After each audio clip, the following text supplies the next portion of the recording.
access charge. Or post your name and number to GB17 PO Box 8690 Derby DE1 9TT. UK only. Entrance must be 18 or over. Lines close at 4 p.m. on the 28th of November. Please check the closing time if listening or watching on demand.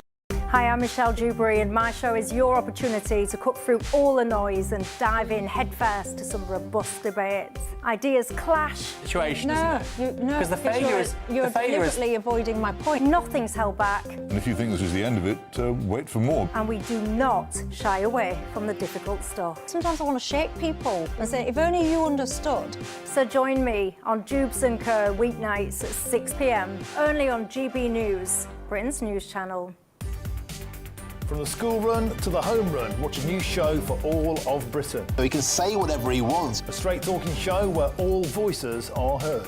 And, you know, when are we going to stop talking about smashing the gangs and actually do it? With the stories that matter from every part of our country. There's a bit of a crash landing there for your Chancellor. Bold, fearless and standing up for you. That's me, Martin Daubney, 3 p.m. till 6 p.m, weekdays, here only on GB News. The People's Channel, Britain's news channel. Westminster's full of talk, but out here, it's the real world. Am I allowed to talk now? No, that's it. This is where it matters, real people and real lives. That's what politics is all about. The fact that Trump made a good start, no. Straight answers, no spin, and just a couple of pints. How many fingers have I got up? About 10. So join me for Lee Anderson's Real World every Friday at 7 p.m, only on GB News. The People's Channel, Britain's news channel. You want to know what's really going on in the corridors of power? Labour don't know what to do with you half the time, and that makes you quite lethal in the chamber. Get behind the headlines with Chopper's Political Podcast. Join me, Christopher Hope, as I sit down with the great and the good of British politics. We'll see where this ruling takes us. These are the stories shaping our nation. Chopper's Political Podcast, available now on all platforms. Listen in and stay ahead. We love Great Britain. We love its history, its culture and its tradition, and that's why we're so proud to be part of GB News. You look genuinely emotional. Oh, come here. GB News does pay attention to those who are ignored by the mainstream media. The majority of this country whose forefathers fought and died to maintain liberty, to fight for freedom of speech. The rule of law, the rights of property and democracy. This is the heritage that our country should be so proud of. Which of course includes our Christian heritage. There's been a huge resurgence in the number of people going to church. Perhaps they're not finding what they're looking for, and they're looking for something a bit deeper, a bit more truthful, a bit more akin to Britain's Christian heritage. That's right, get ready, because the most exciting night in general election history starts now!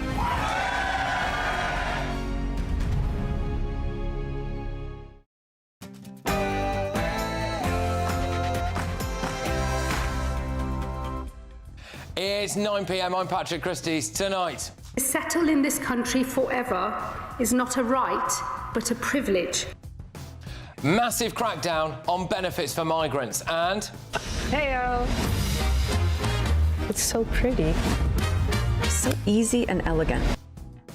Meghan Markle releases her cringiest video yet. Plus...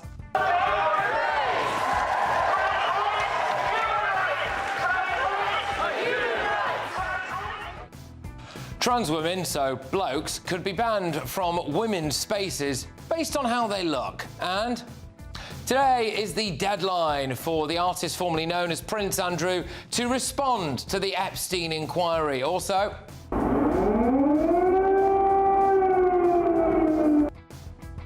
President Trump has apparently brokered a peace deal for Ukraine, but will Europe reject it? On my panel tonight, we have got former Conservative MP Anna Firth, we've got Tory peer Lord Bailey, and ex-Labour Party advisor Matthew Larser. And what is going on here?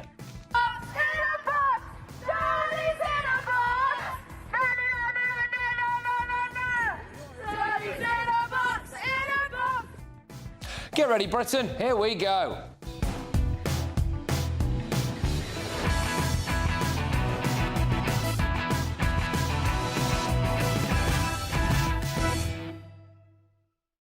Past the sick bucket, Meghan's back. Next.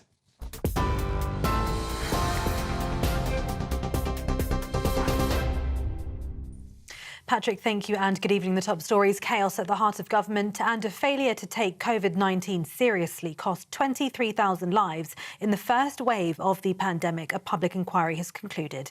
The UK COVID-19 inquiry says the government response to the pandemic in March of 2020 was too little too late. The inquiry also says lockdown could have been avoided altogether if steps such as social distancing and isolating those with symptoms had been introduced earlier, adding toxic and chaotic culture in the UK government affected decision-making, saying that then Prime Minister Boris Johnson failed to tackle it. The Home Secretary has unveiled one of the most sweeping rewrites of the UK's migration rules in decades, warning that years of rapid arrivals have destabilised communities. Shabana Mahmood says settlements will no longer be automatic, with tougher checks, longer waits and new expectations on English, tax contributions and criminal records. It means almost 2 million people who migrated legally to Britain since 2021 will now need to have been in the UK for 10 years instead of 5 in order to be considered for permanent settlement. But the opposition mocked the announcement, with Shadow Home Secretary Chris Philp joking that Labour had simply borrowed Conservative policy and rebranded it as their own. There is much in this statement I support, not least because so much of it is so familiar. So I am delighted, Madam Deputy Speaker, to see that the Shadow Home Secretary, upon arrival at number 2 Marsham Street, has got out the copy and paste function on her laptop and started copying and pasting conservative policies.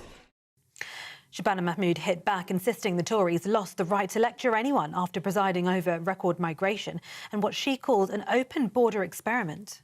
Given their current track record, they barely have the right to ask questions, let alone propose solutions.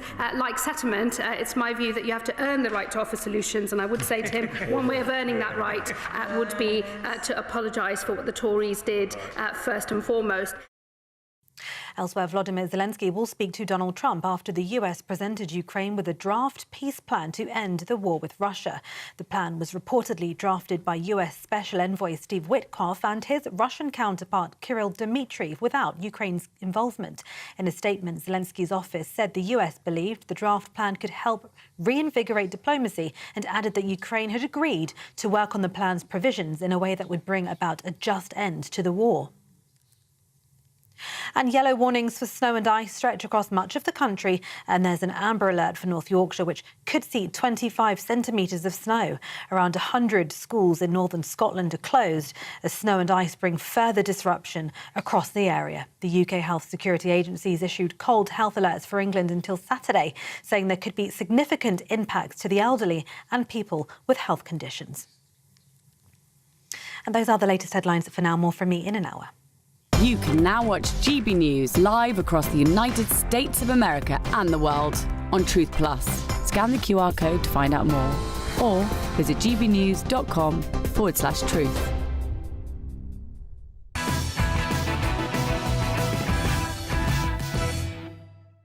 Good evening. A warning that this broadcast contains scenes of a distressing nature, and some viewers may find it upsetting, possibly even revolting. Meghan Markle's back with a new Netflix show. Yay! OK, let's play the trailer.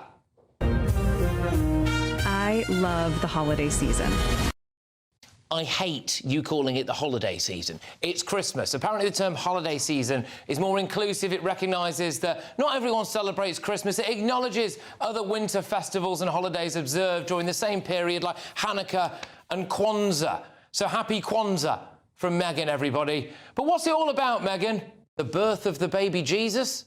It's about finding time to connect with the people we love. Yeah. Oh, about finding time to connect with the people we love. Will the children be seeing their grandparents this year, Meghan? Any Christmas wishes for your father? Or are you just going to have more pretend friends round in yours or possibly someone else's kitchen again? Let's see. Embracing traditions. I like this. There we go.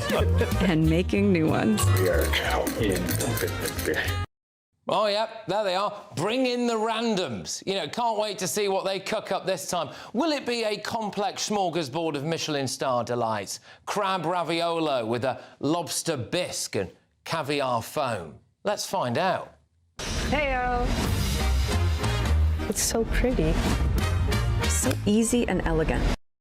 No, stop that. Stop. Zoom in on that plate of food. Zoom in on it. Right, that is broccoli, which looks like it might even be raw, with celery, cucumber, asparagus and a bit of radish. No effort has gone into that at all. You've just arranged it in a circle. People feed that to their rabbits. I had a hamster once. She'd have loved it. That dish might fly in California, Meghan, where size 0 models try to force down the only bit of kale their Ozempic-filled bodies will let pass through their vortex of Botox lips. But you go to Stoke and serve that at a party and you see what happens. Anyway, we plough on. It's better the next day and everything turns red. It's so festive. No, it's just beetroot, OK? That is a top American celebrity chef called Tom Colicchio. Just had a quick search using AI. Is there any evidence that Meghan Markle and Tom Colicchio had met before she invited him to what is probably someone else's kitchen so that he could tell her that beetroot is red? No, there is no evidence that Tom Colicchio met Meghan Markle before the filming of With Love Meghan holiday celebration. Extensive searches across web sources, news archives and X, formerly Twitter, prior interactions such as shared charity events, cooking collaborations or personal mentions turned up nothing before late 2025. Right, let's keep going. Being a hostess or a host, it's about making people feel comfortable. You can do things that make people feel a little bit more seen. Making people feel comfortable and seen. Meghan has been accused of bullying multiple staff. Palace staff said the Duchess seems intent on always having someone in her sights. She is bullying an unnamed person and seeking to undermine her confidence. We have report after report from people who have witnessed unacceptable behaviour. And who's that guy that she's bosom buddies with? I mean, they just finished each other's sentences, didn't they? Oh my gosh, they're basically the same person. It's Will Guidara, some kind of restaurateur. All right, go on, let's just see whether the internet thinks they've ever met before. Nope. OK. How well does she know this person? I don't know. According to the internet, she doesn't seem to know him that well at all. But you know what I like about Meghan? She's not a grifter, right? She doesn't like to mention that she's got a shop where you can buy her stuff. Oh! There we go. There it is. You just saw it at the bottom there, didn't you? Asever.com. I mean, hey, look, if you are a little bit skint this year because Rachel Reeves has taken all your money, then don't worry. Just go on Meghan Markle's website and buy a loved one a scented candle for $64. $64. Netflix viewers love it. One commented on X, "Did we do something to you? Did you really want to punish your subscribers with this crashing bore?" Meghan's whole thing here is to try to make her look down to earth and approachable. And that illusion was somewhat shattered by an article that came out today by a journalist who revealed that she went to interview Meghan at some random apartment in New York. And here's what she said.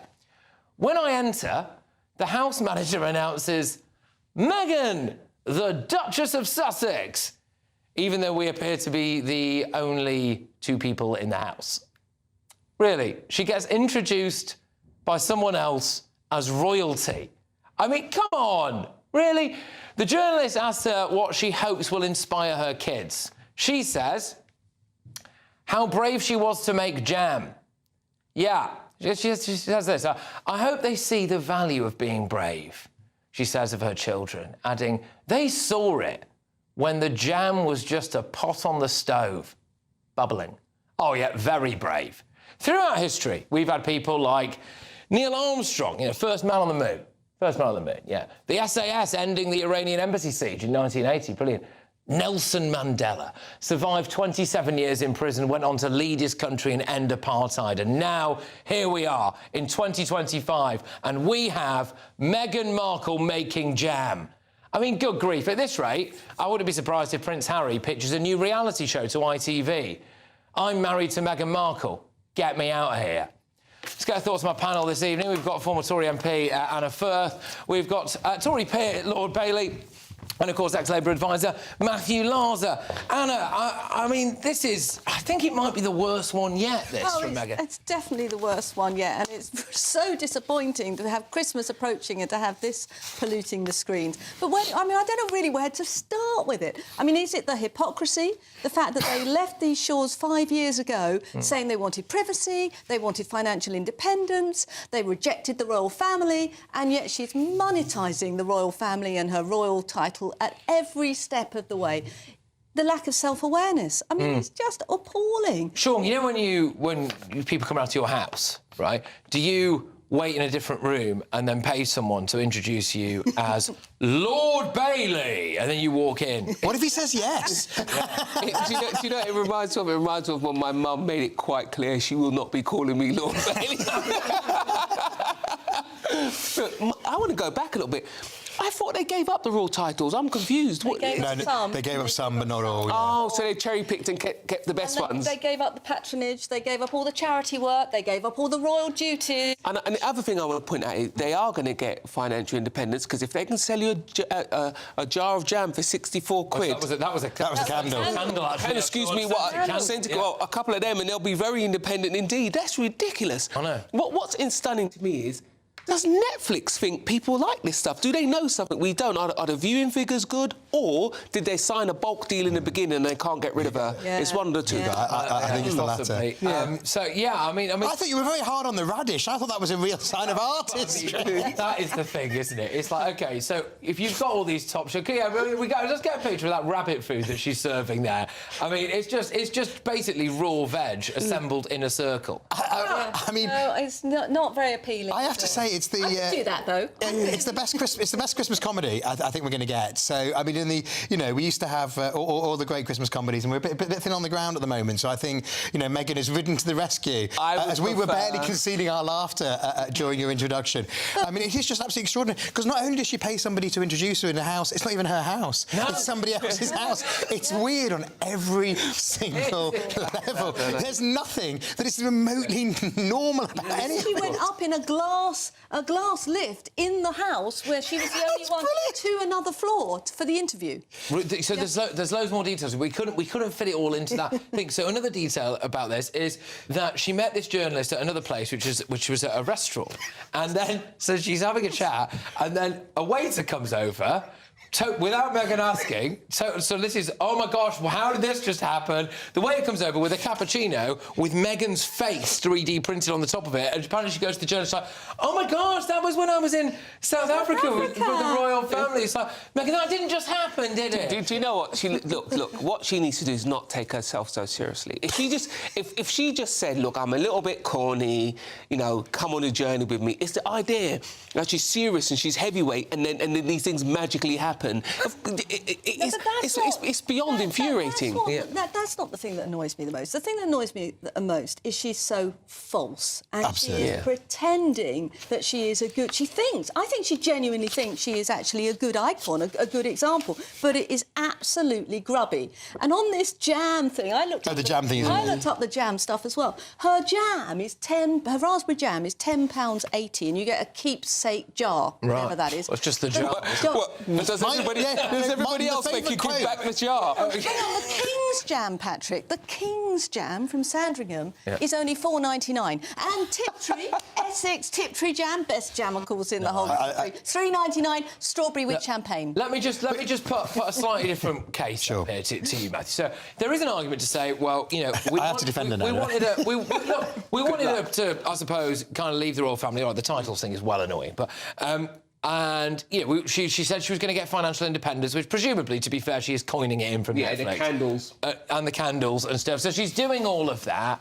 And I mean, it's technically harmless, isn't it? I mean, is it harmless? No, because she's doing it on the back of the title that she said she didn't want. I disagree. I think it is harmless, and I'll tell you why. If she's going to raise her own money, then good luck to her, because I don't want some strange arrangement where we end up paying. So if she's going to raise her own money, good luck to her. And look, if she wants to work and set up a business, you've got to commend that a bit.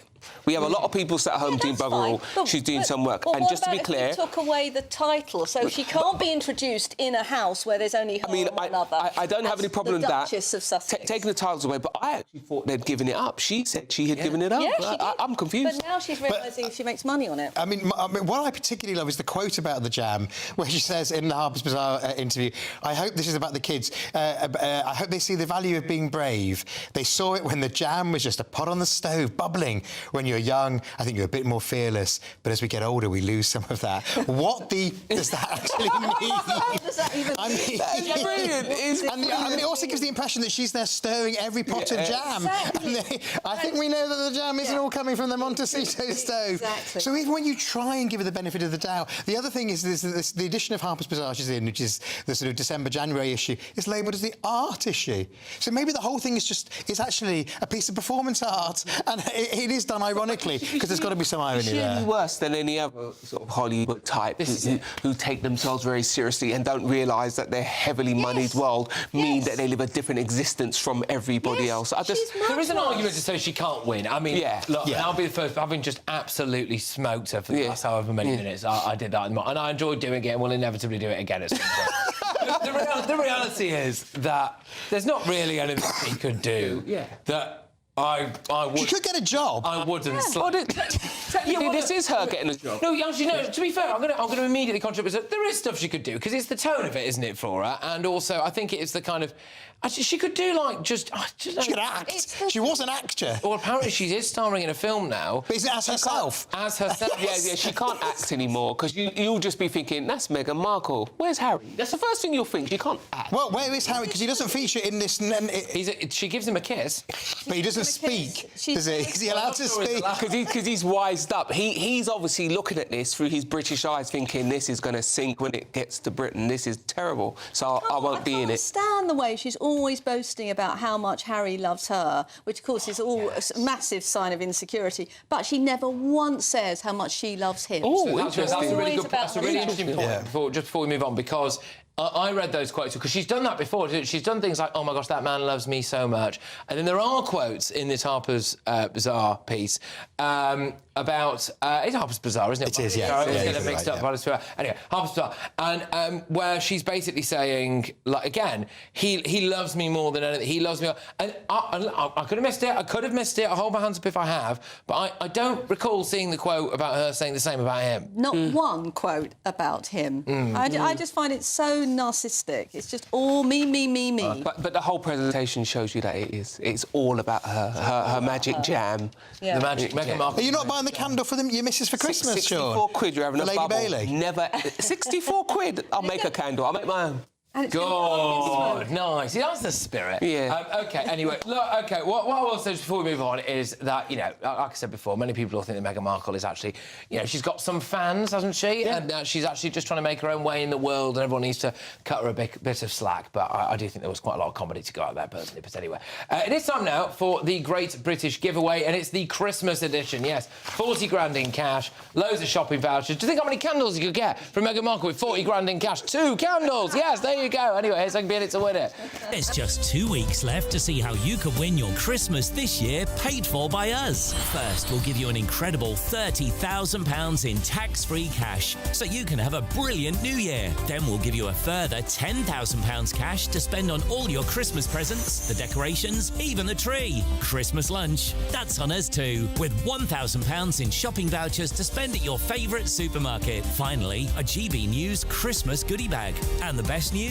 You'll get it all in time for the big day. For another chance to win, text WIN to 63225. One entry costs £2.50 plus 1 standard network rate message. Or text BONUS to 63225. 5 entries cost £5 plus 1 standard network rate message. Go to gbnews.com/win. Entries start at £2.50. Call 0903 686 3232. Calls cost £2.50 plus your network access charge. Or post your name and number to GB 17 PO Box 8690 Derby DE1 9TT. UK only. Entrance must be 18 or over. Lines close at 4 p.m. on the 28th of November. The winner may be contacted live on GB News, week commencing the 8th of December. Please check the closing time if listening or watching on demand. Good luck.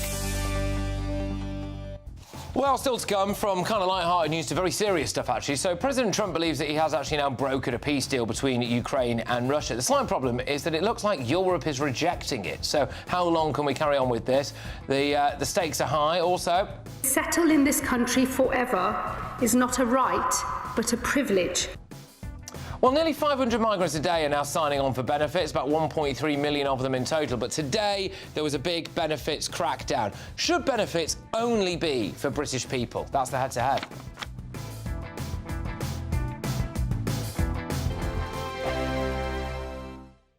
Britain deserves a newsroom that puts the facts and your voice first. Well, and that's what you get on GB News. Lively debates, lively conversation. And we're not afraid to hold power to account. And each other. So join me, Andrew Pierce. And me, Miriam Gates, for Britain's Newsroom, weekdays from 9:30 on GB News. Hi, I'm Michelle Dewberry, and my show is your opportunity to cut through all the noise and dive in headfirst to some robust debates. Ideas clash. Situation, No, isn't it? no, Because the failure is you're deliberately avoiding my point. Nothing's held back, And if you think this is the end of it, wait for more. and we do not shy away from the difficult stuff. Sometimes I want to shake people and say, if only you understood. So join me on Dubes & Co. weeknights at 6 p.m, only on GB News, Britain's news channel. From the school run to the home run, watch a new show for all of Britain. So he can say whatever he wants. A straight-talking show where all voices are heard. And, you know, when are we going to stop talking about smashing the gangs and actually do it? With the stories that matter from every part of our country. There's a bit of a crash landing there for your Chancellor. Bold, fearless and standing up for you. That's me, Martin Daubney, 3 p.m. till 6 p.m, weekdays, here only on GB News. The People's Channel, Britain's news channel. Westminster's full of talk, but out here, it's the real world. Am I allowed to talk No, now? that's it. This is where it matters, real people and real lives. That's what politics is all about. In fact, has Trump made a good start? No. Straight answers, no spin, and just a couple of pints. How many fingers have I got up? About 10. So join me for Lee Anderson's Real World every Friday at 7 p.m, only on GB News. The People's Channel, Britain's news channel.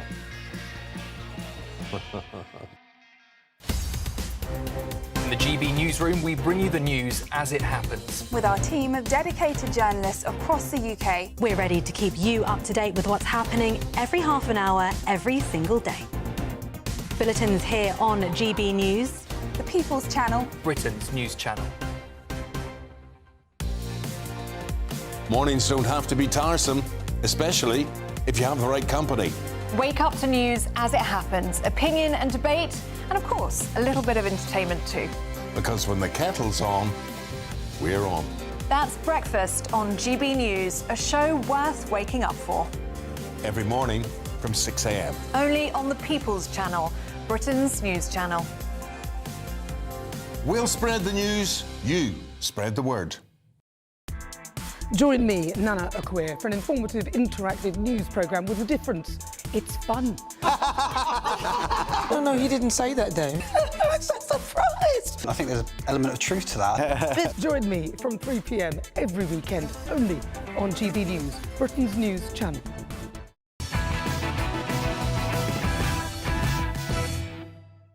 Welcome back. Some big news today about migrants and benefits. So I'm going to be asking now, should benefits just be for Brits? Time for the head-to-head. Well, there was a huge migrant benefits crackdown today, wasn't there? Britain is set for its toughest migrant rules in decades. Home Secretary Shabana Mahmood has unveiled plans that would bar migrants from claiming benefits until they become British citizens. Some people might have to wait for that for 20 or 30 years. It comes as nearly 500 migrants a day are signing up to benefits. That's about 1.3 million of them, in case you're wondering. And Mahmood says that settlement is a privilege, not a right, as the government responds to rising migration and seeks to curb those expensive benefit claims. So look, tonight I am asking, should benefits be just for British people? I'm joined now by Conservative councillor in Buckinghamshire, David Moore, and immigration lawyer Ivan Sampson. Chaps, thank you very, very much.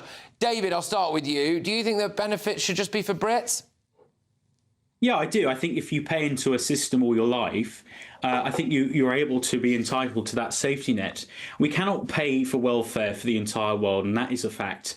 The reason why people are making such dangerous crossings illegally on dinghies is because they are playing us for fools. The majority are men. They know they can bring independence. They know they can have free healthcare. They know they can have free legal aid. We have almost everything under that Christmas tree if you come here illegally. We're being taken for fools, and that's why it must change. And it is welcome news what the Home Secretary is saying, but we need to go harder when there's 472 claims a day, £3.5 billion it's costing us, 1.2 million foreign claimants. I mean, it's getting out of control, and it needs to stop. So if you pay into the system, if you're British, you should be entitled to. Go on, Ivan. What's your view on this, then? Do you think the benefit should just be for Brits? What do you make of that? Well, I can tell you about the legal position, and that is bar to bar migrants from accessing universal credit. I'm afraid is going to be subject to sustained legal challenges. It's unlawful, and I'll tell you why. Because especially those migrants who are here legally, who have children, and the policy renders those children destitute, I'm afraid is unlawful. It's unlawful according not just to Article 8 of the European Convention, because you can't have a family in private life unless you can afford to eat. And also, it's subject to challenge under the Equality Act. I mean, the courts don't like blanket bans that discriminates against a certain class of people. You may not like, but migrants are humans with rights. You might decide that they have less rights than British people, but they don't, I'm afraid. And the law, especially discriminatory laws, I'm afraid doesn't do that. Well, that's actually, we're going to be discussing a bit more of that later, because although we might be coming at it from slightly different angles, Ivan, I also believe that this is ultimately doomed to failure for the legal issues, some of them that you've just outlined there. But David, I'll lob it back your way. Are we about to witness here quite a key thing, that despite the fact that as of the 2021 census, 15% of all social housing was occupied by people born outside the UK. We've quoted some of those benefits figures there, nearly 500 migrants a day. I mean, the cost all in all of this is in the billions of pounds. Despite that, and a government that's won a landslide majority wanting to enact this policy under Shabana Mahmood, that we just might not be able to do it. I think the fact is, Ivan's proven the point that, frankly, the legal frameworks like the ECHR ruling over us are causing real issues. And I think the problem is we have any democratically elected government with a mandate who wants to control immigration. It is thwarted by the courts, it's thwarted by endless legal challenge. And I think the problem we have is we need to ask ourselves the rights of the Britain to pay into a system all their lives where they're paying huge tax burdens. Take my generation, I'm part of Gen Z. We can't buy houses, it's almost impossible now.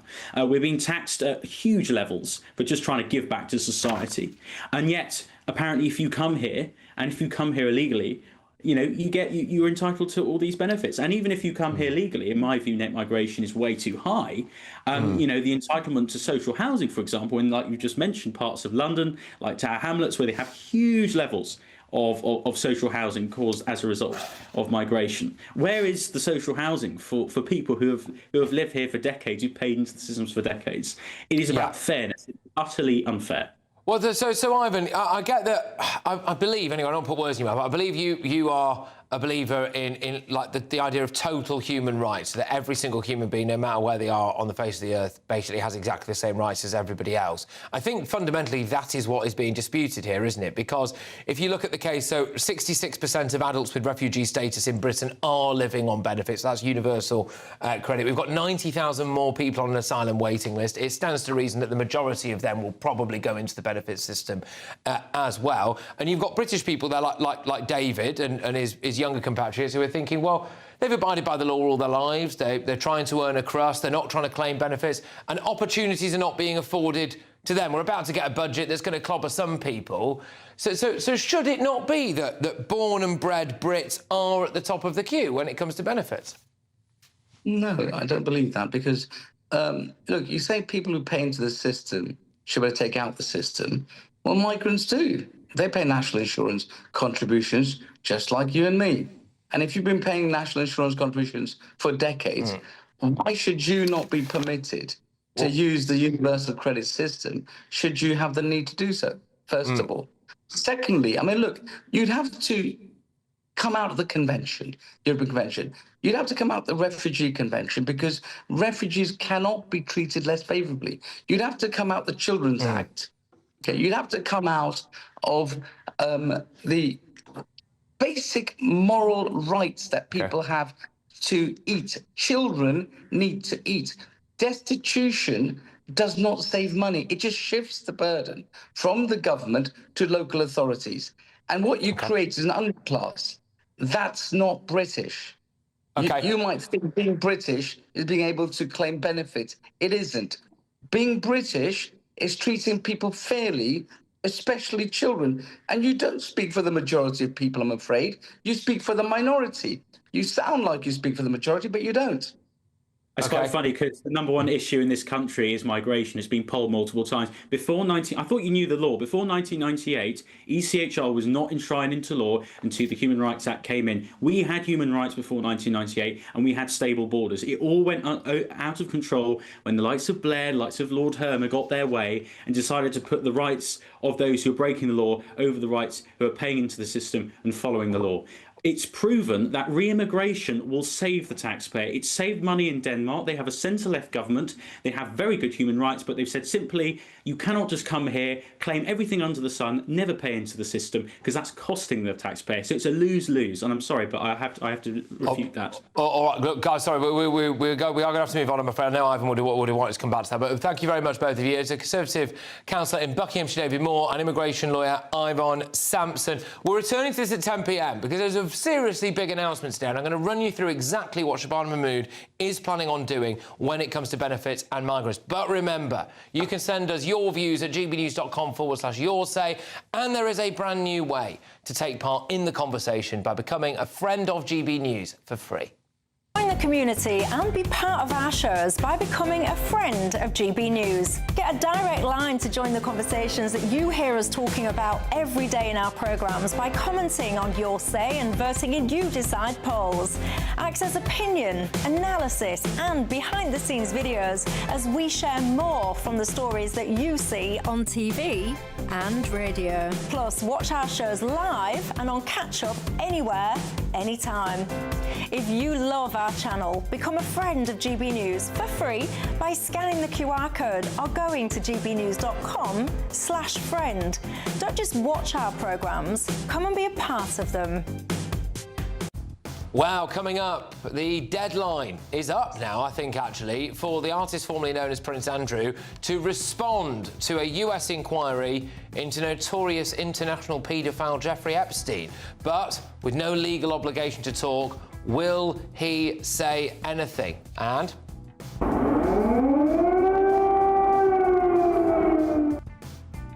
well, President Trump thinks he's just brokered a peace deal between Ukraine and Russia. Slight snag, which is that Macron has rejected it. So, you know, the stakes are pretty high here. What's going to go on? Is Europe going to be left to fend for ourselves? I'll keep you right up to date on, hopefully, peace in Ukraine in a second. Be nice to escape the grey. Clear skies, here we come. As clear as our travel insurance. All Clear Travel Insurance sponsors GB News Travel Destinations Forecast. Hello, some drier weather for Portugal over the next few days.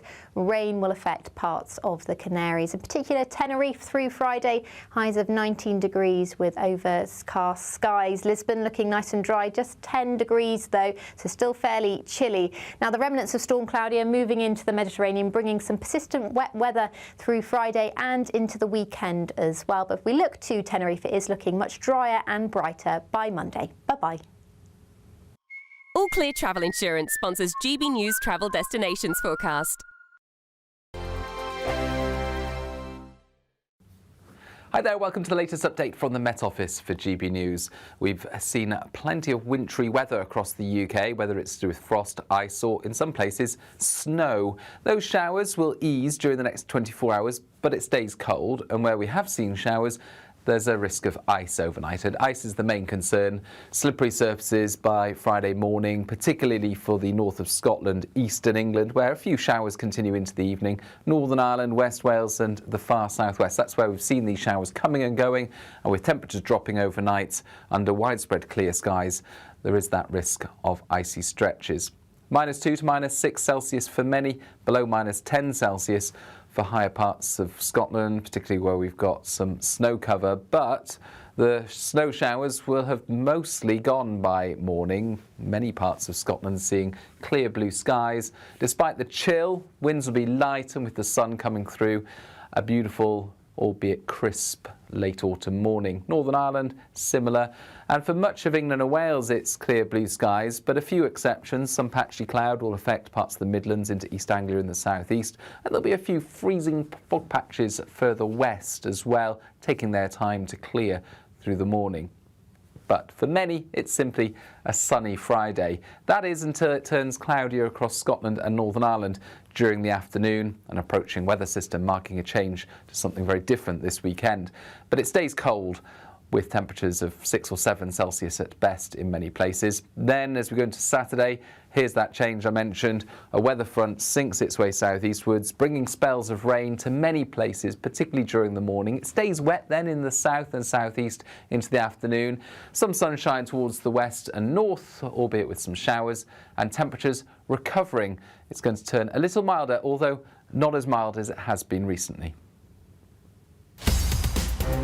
In the GB Newsroom, we bring you the news as it happens. With our team of dedicated journalists across the UK, we're ready to keep you up to date with what's happening every half an hour, every single day. Bulletins here on GB News, the People's Channel, Britain's news channel. Britain deserves a newsroom that puts the facts and your voice first. Well, and that's what you get on GB News. Lively debates, lively conversation. And we're not afraid to hold power to account. And each other. So join me, Andrew Pierce. And me, Miriam Gates, for Britain's Newsroom, weekdays from 9:30 on GB News. At GB News, we love to hear from you, our loyal community. So drop us a line at gbnews.com/yoursay. There you can talk to each other and also to the presenters live on air. gbnews.com/yoursay, because GB News is your channel, Britain's news channel.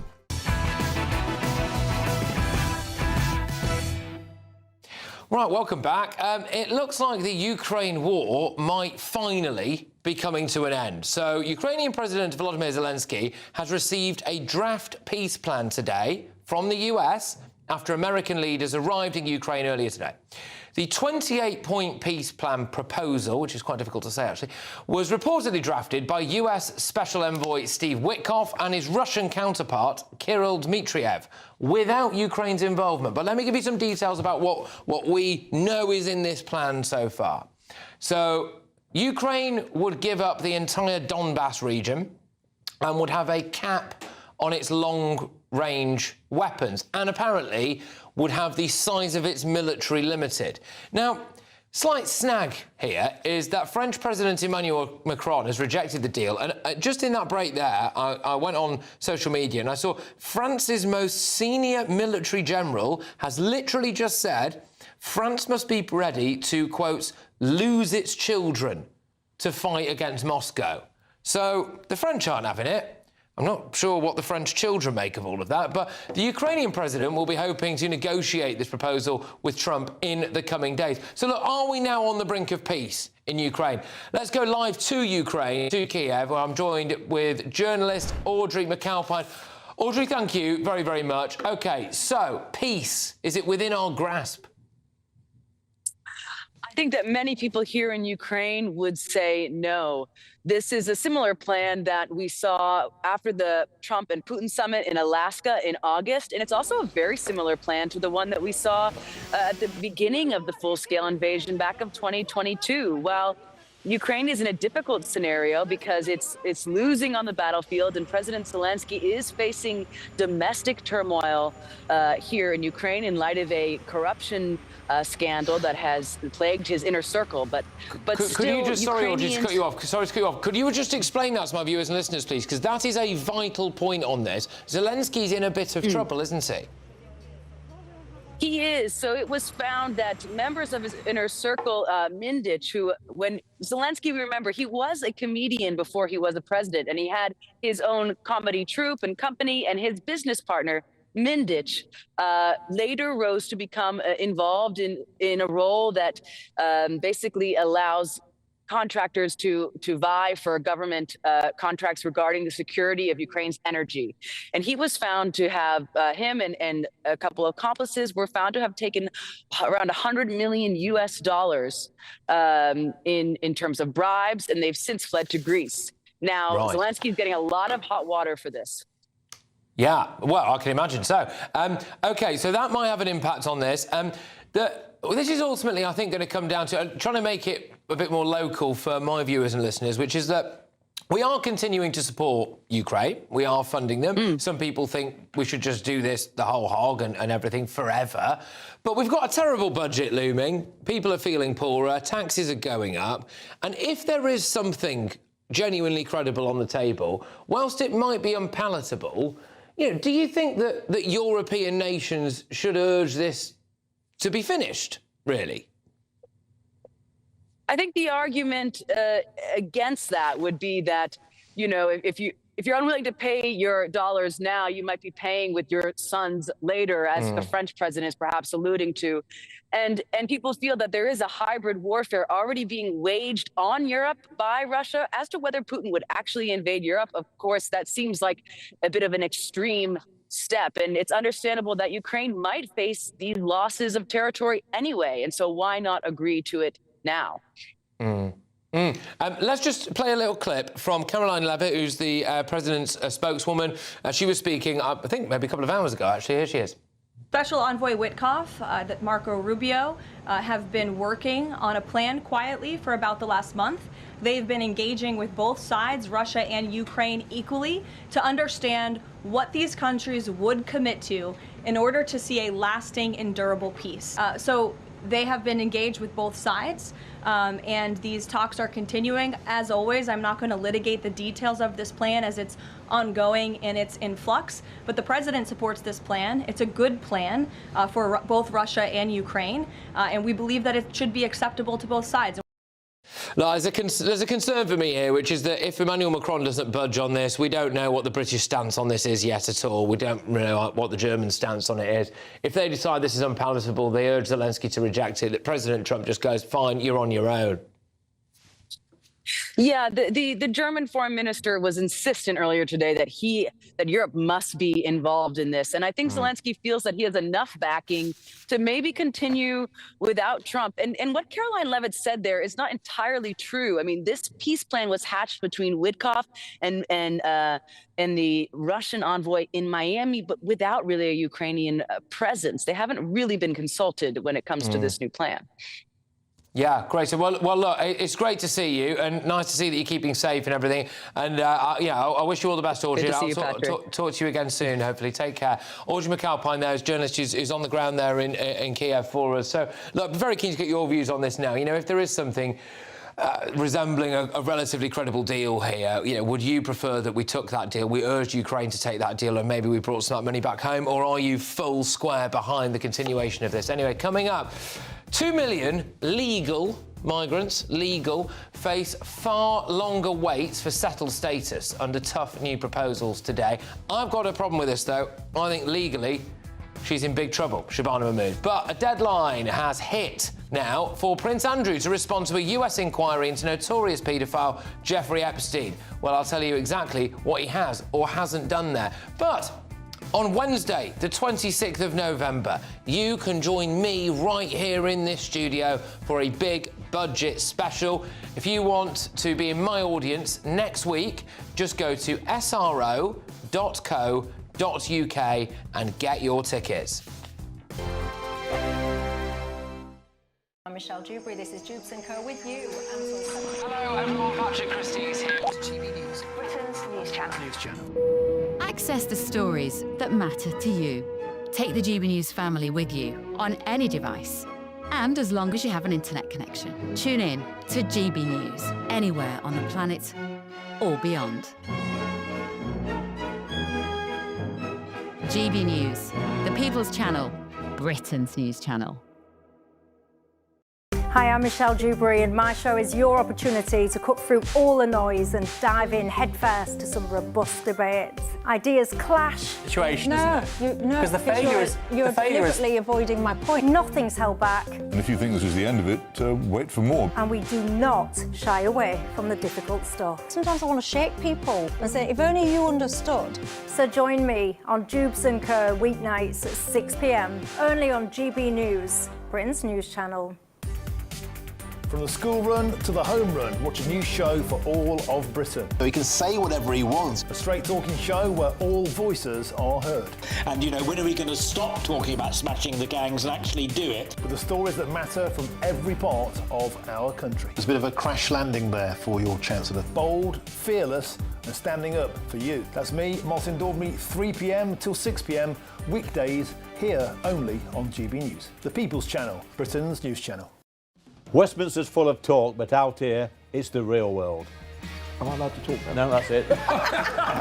This is where it matters, real people and real lives. That's what politics is all about. The fact that Trump made a good start, no. Straight answers, no spin, and just a couple of pints. How many fingers have I got up? About 10. So join me for Lee Anderson's Real World every Friday at 7 p.m, only on GB News. The People's Channel, Britain's news channel. You want to know what's really going on in the corridors of power? Labour don't know what to do with you half the time, and that makes you quite lethal in the chamber. Get behind the headlines with Chopper's Political Podcast. Join me, Christopher Hope, as I sit down with the great and the good of British politics. We'll see where this ruling takes us. These are the stories shaping our nation. Chopper's Political Podcast, available now on all platforms. Listen in and stay ahead. Decisions made in Washington aren't just shaping America, they're shaping Britain too. From migration to global security, from crime to health. Whatever happens in the White House today will be felt in your town or city tomorrow. That's why The Late Show is live from Washington, D.C. Cutting through the politics to show you what it all means for Britain. The Late Show live every night at midnight. Only on GB News, Britain's news channel.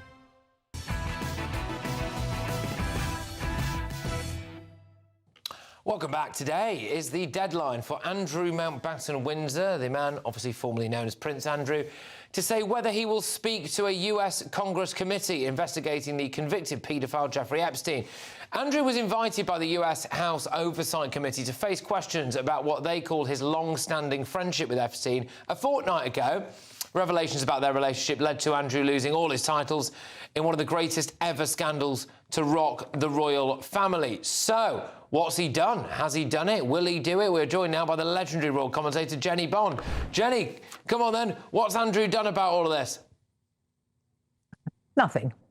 Right. As far as we know, and I suppose there's a few hours left till midnight in New York, he has done absolutely nothing. He has, I suppose, snubbed the committee. They can't compel him to give any evidence or to give his version of events. They certainly can't subpoena him being a foreigner living over here. They can't make him go to New York.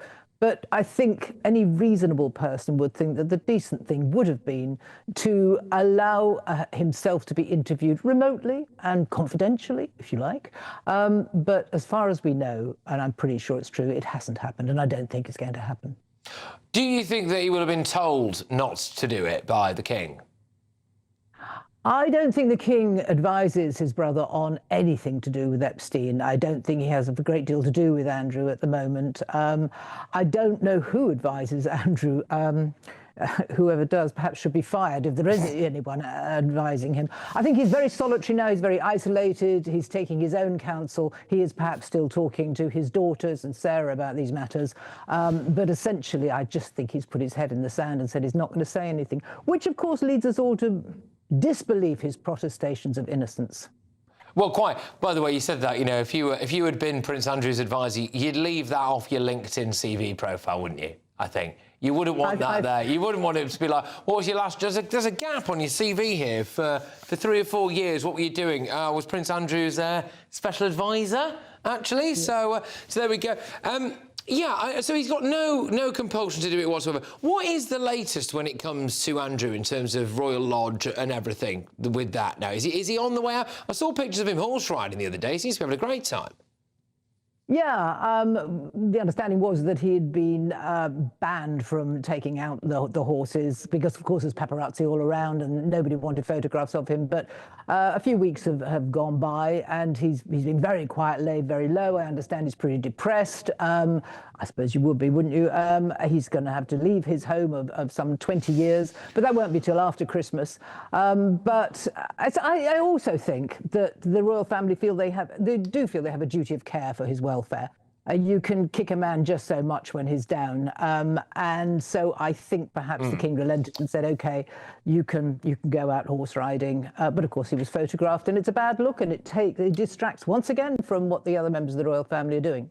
Yeah, I mean, pretty tragic, isn't it? If you're being told, you can't go out, you have to ask permission to go horse riding at whatever age he is. But there is an added complication for this with Andrew now, because we are going to get the release of these Epstein files, apparently, and that is happening quite soon. So there could be some stuff that we don't know in there, can't there, about Andrew? This could be pretty damaging for him. So do you think the royal family is braced for more here? Do you think that's one of the reasons why King Charles, after not really doing a lot with Andrew for quite a long time, suddenly decided to act? Yes, I do. I don't think Andrew knows what's in the Epstein files either, and he must be viewing the next few weeks with great trepidation. But I think the royal family, and I think they're right to think believe they've done all they can. I mean, they've taken an unprecedented decision, hasn't happened for 100 years, being stripped of all these titles. They really have washed their hands of Andrew. He's on his own now, and that's the way he's going to stay, I think. And has Sarah Ferguson left him? Is that what's happened? Well, we don't know, actually, but I mean, they're still together at Royal Lodge, as far as we know. They live in separate wings, but it does seem, and this has surprised me, because they seem to have been joined at the hip in this delightfully happy state of divorce for so many years. But it looks as if they are going to go different ways now. She may well end up in Portugal. One of her daughters has a very luxurious pad out there, so why not? I've got some breaking news as of literally a few minutes ago. Prince Andrew has snubbed Congress. So that's what the Daily Telegraph is reporting, that they now understand that Prince Andrew has officially snubbed Congress. He failed to respond to requests to testify in time. Well, look, that was his right and everything, but yeah, I mean, that's what's happened. I suppose you're obviously not surprised that he's done that, but that seems to be the breaking news in the last few minutes, anyway, that he has now officially snubbed them. Remarkable, eh? Well, yes, that's what sources have told the Telegraph. Yes, that's what I was referring to. Yeah.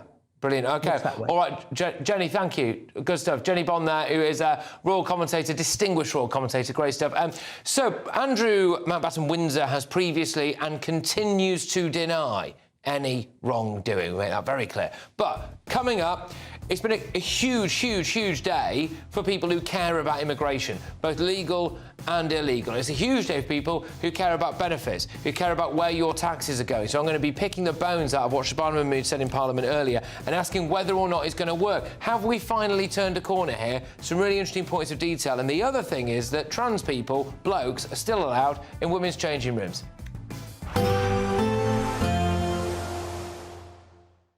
Expect warm spells with the odd rude interruption. Box Boilers sponsors the weather on GB News. Hi there, welcome to the latest update from the Met Office for GB News.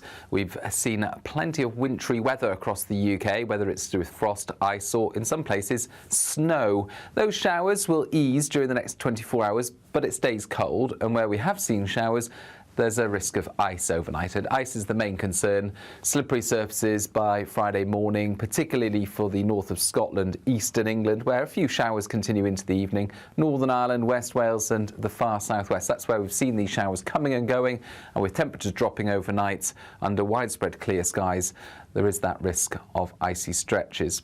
-2 to -6 Celsius for many, below -10 Celsius for higher parts of Scotland, particularly where we've got some snow cover, but the snow showers will have mostly gone by morning. Many parts of Scotland seeing clear blue skies. Despite the chill, winds will be light, and with the sun coming through, a beautiful albeit crisp late autumn morning. Northern Ireland, similar. And for much of England and Wales, it's clear blue skies, but a few exceptions. Some patchy cloud will affect parts of the Midlands into East Anglia in the southeast, and there'll be a few freezing fog patches further west as well, taking their time to clear through the morning. But for many, it's simply a sunny Friday. That is until it turns cloudier across Scotland and Northern Ireland during the afternoon, an approaching weather system marking a change to something very different this weekend. But it stays cold, with temperatures of 6 or 7 Celsius at best in many places. Then, as we go into Saturday, here's that change I mentioned. A weather front sinks its way southeastwards, bringing spells of rain to many places, particularly during the morning. It stays wet then in the south and southeast into the afternoon. Some sunshine towards the west and north, albeit with some showers, and temperatures recovering. It's going to turn a little milder, although not as mild as it has been recently. Expect warm spells with the odd rude interruption. Box Boilers sponsors the weather on GB News. There's just 2 weeks left to see how you could win your Christmas this year paid for by us. First, we'll give you an incredible £30,000 in tax-free cash. Then we'll give you a further £10,000 cash to spend on all your Christmas presents, even the tree. Christmas lunch, that's on us too, with £1,000 in shopping vouchers to spend at your favourite supermarket. Finally, a GB News Christmas goodie bag. For another chance to win, text WIN to 63225. One entry costs £2.50 plus one standard network rate message, or text BONUS to 63225. 5 entries cost £5 plus one standard network rate message. Go to gbnews.com/win. Entries start at £2.50. Call 0903 686 3232. Calls cost £2.50 plus your network access charge, or post your name and number to GB17 PO Box 8690 Derby DE1 9TT. UK only. Entrance must be 18 or over. Lines close at 4 p.m. on the 28th of November. Please check the closing time if listening or watching on demand. Hi, I'm Michelle Dewberry, and my show is your opportunity to cut through all the noise and dive in headfirst to some robust debates. Ideas clash. Situation, No, isn't it? no, Because the failure is you're deliberately avoiding my point. Nothing's held back, And if you think this is the end of it, wait for more. and we do not shy away from the difficult stuff. Sometimes I want to shake people and say, if only you understood. So join me on Jubes & Co. weeknights at 6 p.m, only on GB News, Britain's news channel. Join me, Nana Akwe, for an informative, interactive news programme with a difference. It's fun. No, he didn't say that, Dave. I'm so surprised. I think there's an element of truth to that. Join me from 3 p.m. every weekend, only on GB News, Britain's news channel. From the school run to the home run, watch a new show for all of Britain. He can say whatever he wants. A straight-talking show where all voices are heard.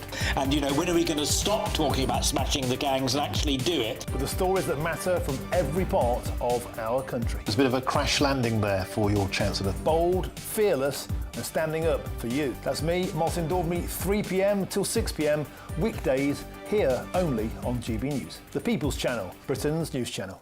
Britain deserves a newsroom that puts the facts and your voice first. Well, and that's what you get on GB News. Lively debates, lively conversation. And we're not afraid to hold power to account.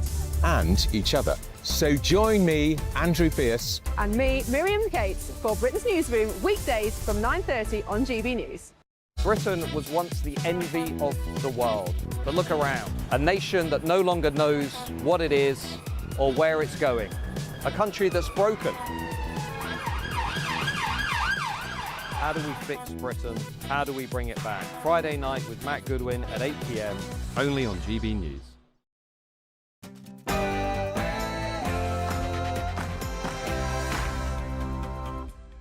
It's 10 p.m. I'm Patrick Christys. Tonight, settle in this country forever is not a right, but a privilege. massive crackdown today on benefits for migrants and...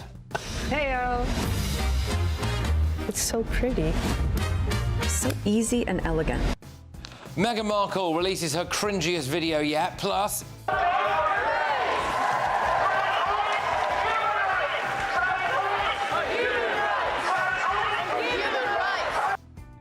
Trans women, blokes, could be banned from women's spaces based on how they look, and Today is the deadline for Andrew to respond to the Epstein inquiry. I just want to say about this that apparently the latest in the last few minutes is that he did not respond to the Epstein inquiry. So there you go. Also, expect lots of this on the front pages. President Trump thinks he's brokered a peace deal for Ukraine. The problem is the French don't want to accept it. Will we? Are we going to be on our own then? Plus,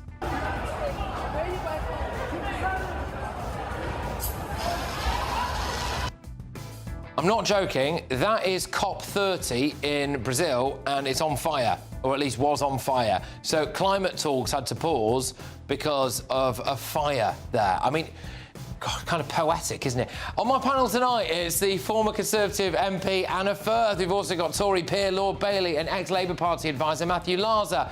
And what's going on here?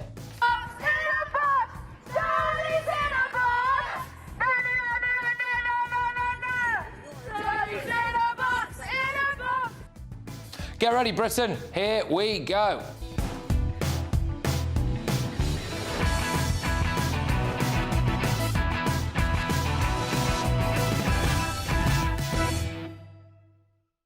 If you come to Britain and don't pay your way, leave. Next.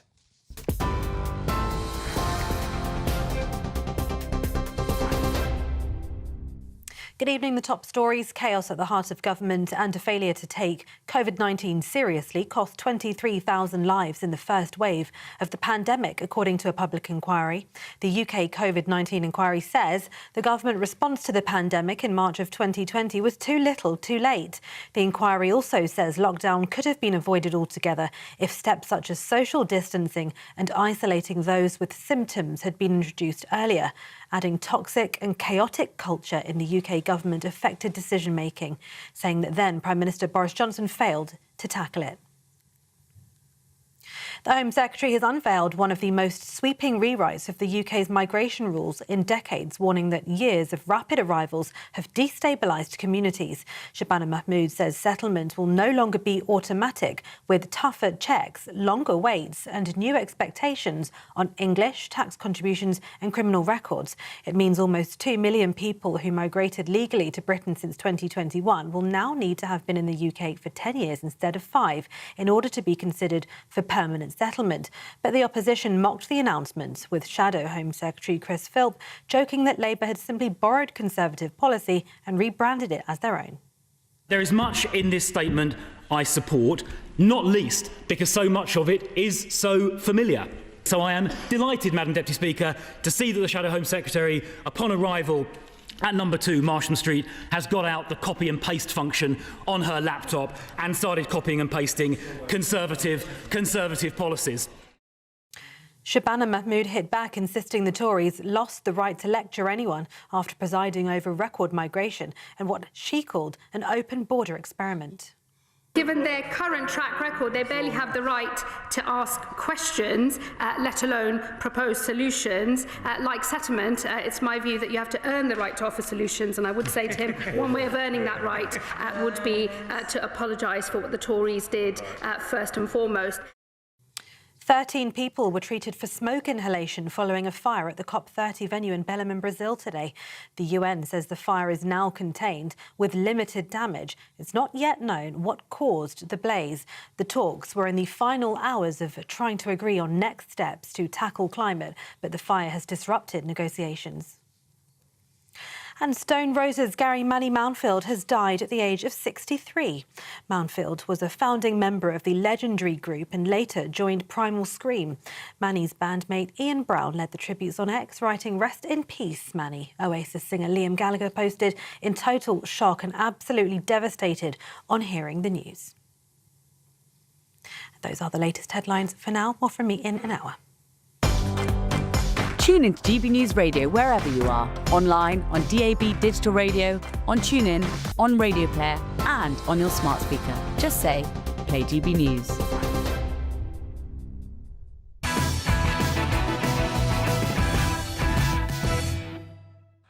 Right, buckle up. This is a big day for anyone who cares about immigration, which I think is probably all of us. This morning, it was revealed that 500 migrants a day are signing up to claim benefits. That's roughly £1.3 million people who've come to Britain so that they can ponce off the state.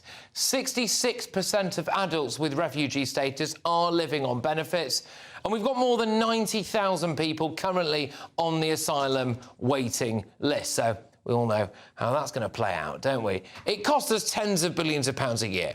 As of 2021, 15% of all social housing was occupied by people who were born outside the UK, and it looks like some of their children decided that they wanted to keep living in social housing as well. Because looking at the ethnicity data, 48% of black Caribbean households and 40% of Bangladeshi households lived in social rented housing between 2021 and March 2023. Did you know that 1 in 30 people in Britain right now arrived under the last 4 years of the Tories? Mostly, it was because of this man. We're taking back control. We have already taken back control of our money, our borders and our laws, and we will seize all the opportunities that Brexit brings. Boris Johnson threw our borders open to the world, mostly the third world. But do you know where he chooses to live himself now? He lives in a Grade 2 manor house in a village called Brightwell-cum-Sotwell in Oxfordshire, which is basically untouched by immigration. In fact, 97% white British at the last census. Interesting that he thought he could just flood the country with people, yet he chooses to live in one of the most quintessentially English areas, isn't it? Today, this is what Labour's Shabana Mahmood decided to do about this horrific mess. So, zone into this now. Migrants can only get benefits once they become British citizens. Any migrants already on benefits will have to wait 20 years to settle in the UK. Illegal migrants and overstayers could have to wait up to 30 years.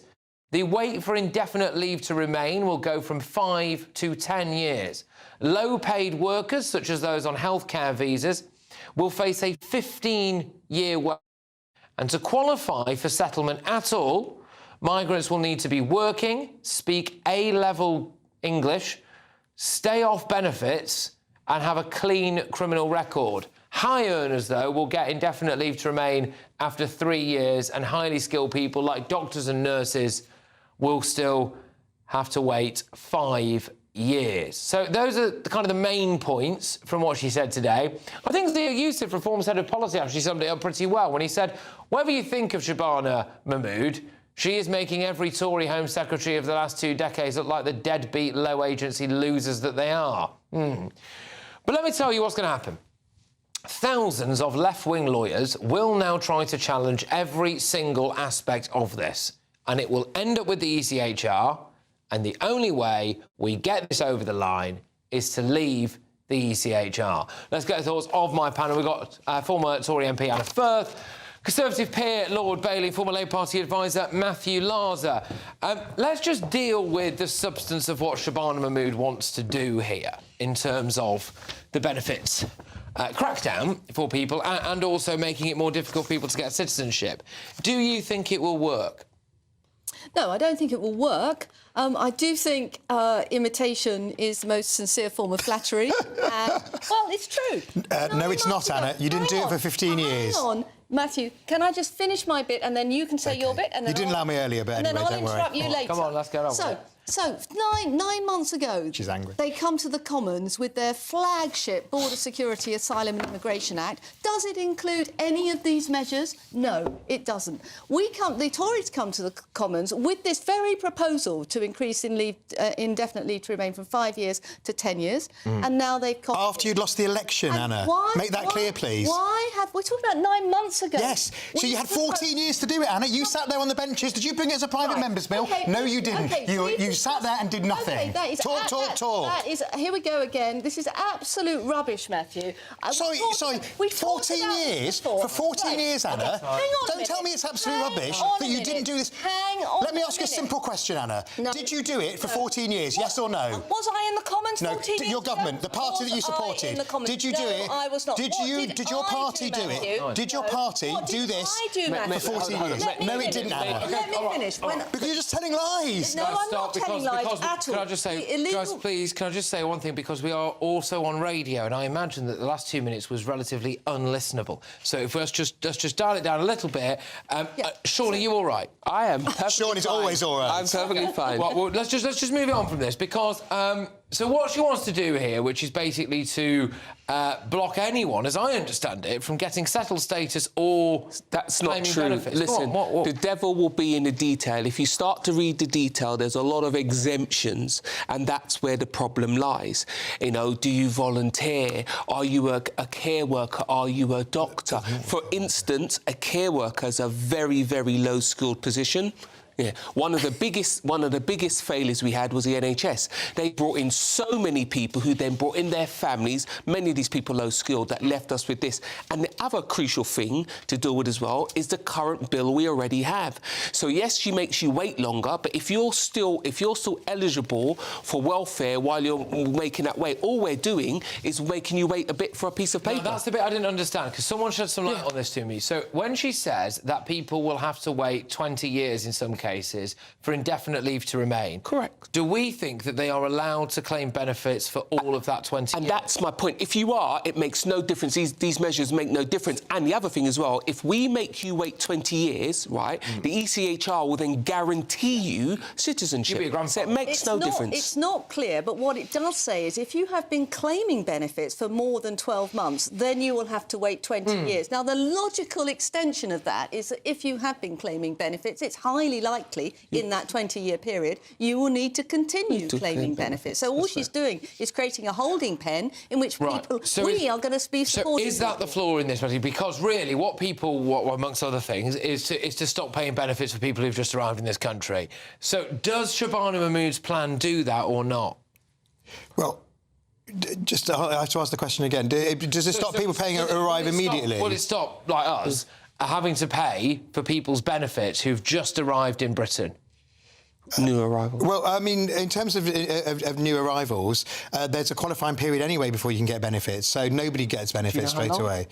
It's 2 years, isn't it? Right, so... Yeah. So anyway, let's just begin with the gall and the gumption of my two Tory pals here, who sat there, it may have not been individually on the benches of either the red or green benches for 14 years and did nothing. The absolute... I mean, these two have got more front than Blackpool, as my nan used to say. They didn't do it, and now they're angry that the Labour government is getting a grip on the problem. And the idea that we cut and pasted from something that Chris... from something... sorry, Anna, you asked me not to interrupt you. You didn't stop interrupting me. Well, you never... You interrupted me on Meghan, Anna. Anna, let him speak. Let him speak. And now it's about to fail on legal keep going. Go. Anna, you're really angry, and you're angry because you should be hanging your head in shame. You as should every Conservative member of Parliament, including that absolute numpty Chris Phil. So why? Let him speak. Why did you vote against the Illegal Migration Act? Why did Shabana Mahmood vote against visa sanctions 9 months ago, which is now... Anna, are you going to shut up or not? I'm just asking you a question. Can you answer?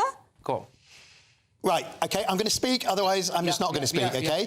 Right, OK, so the clear example of this is the Tories have got an absolute cheek, as Zia Youssef has made totally clear, OK, today in his tweet. They did nothing about it, and they're really angry because they know that Labour's getting a grip of the problem. It may not be perfect, it won't achieve everything, but it is a massive step in the right direction. The biggest change for a generation. I'm not angry at you copying our ideas, Matthew. The ideas you didn't do, Anna.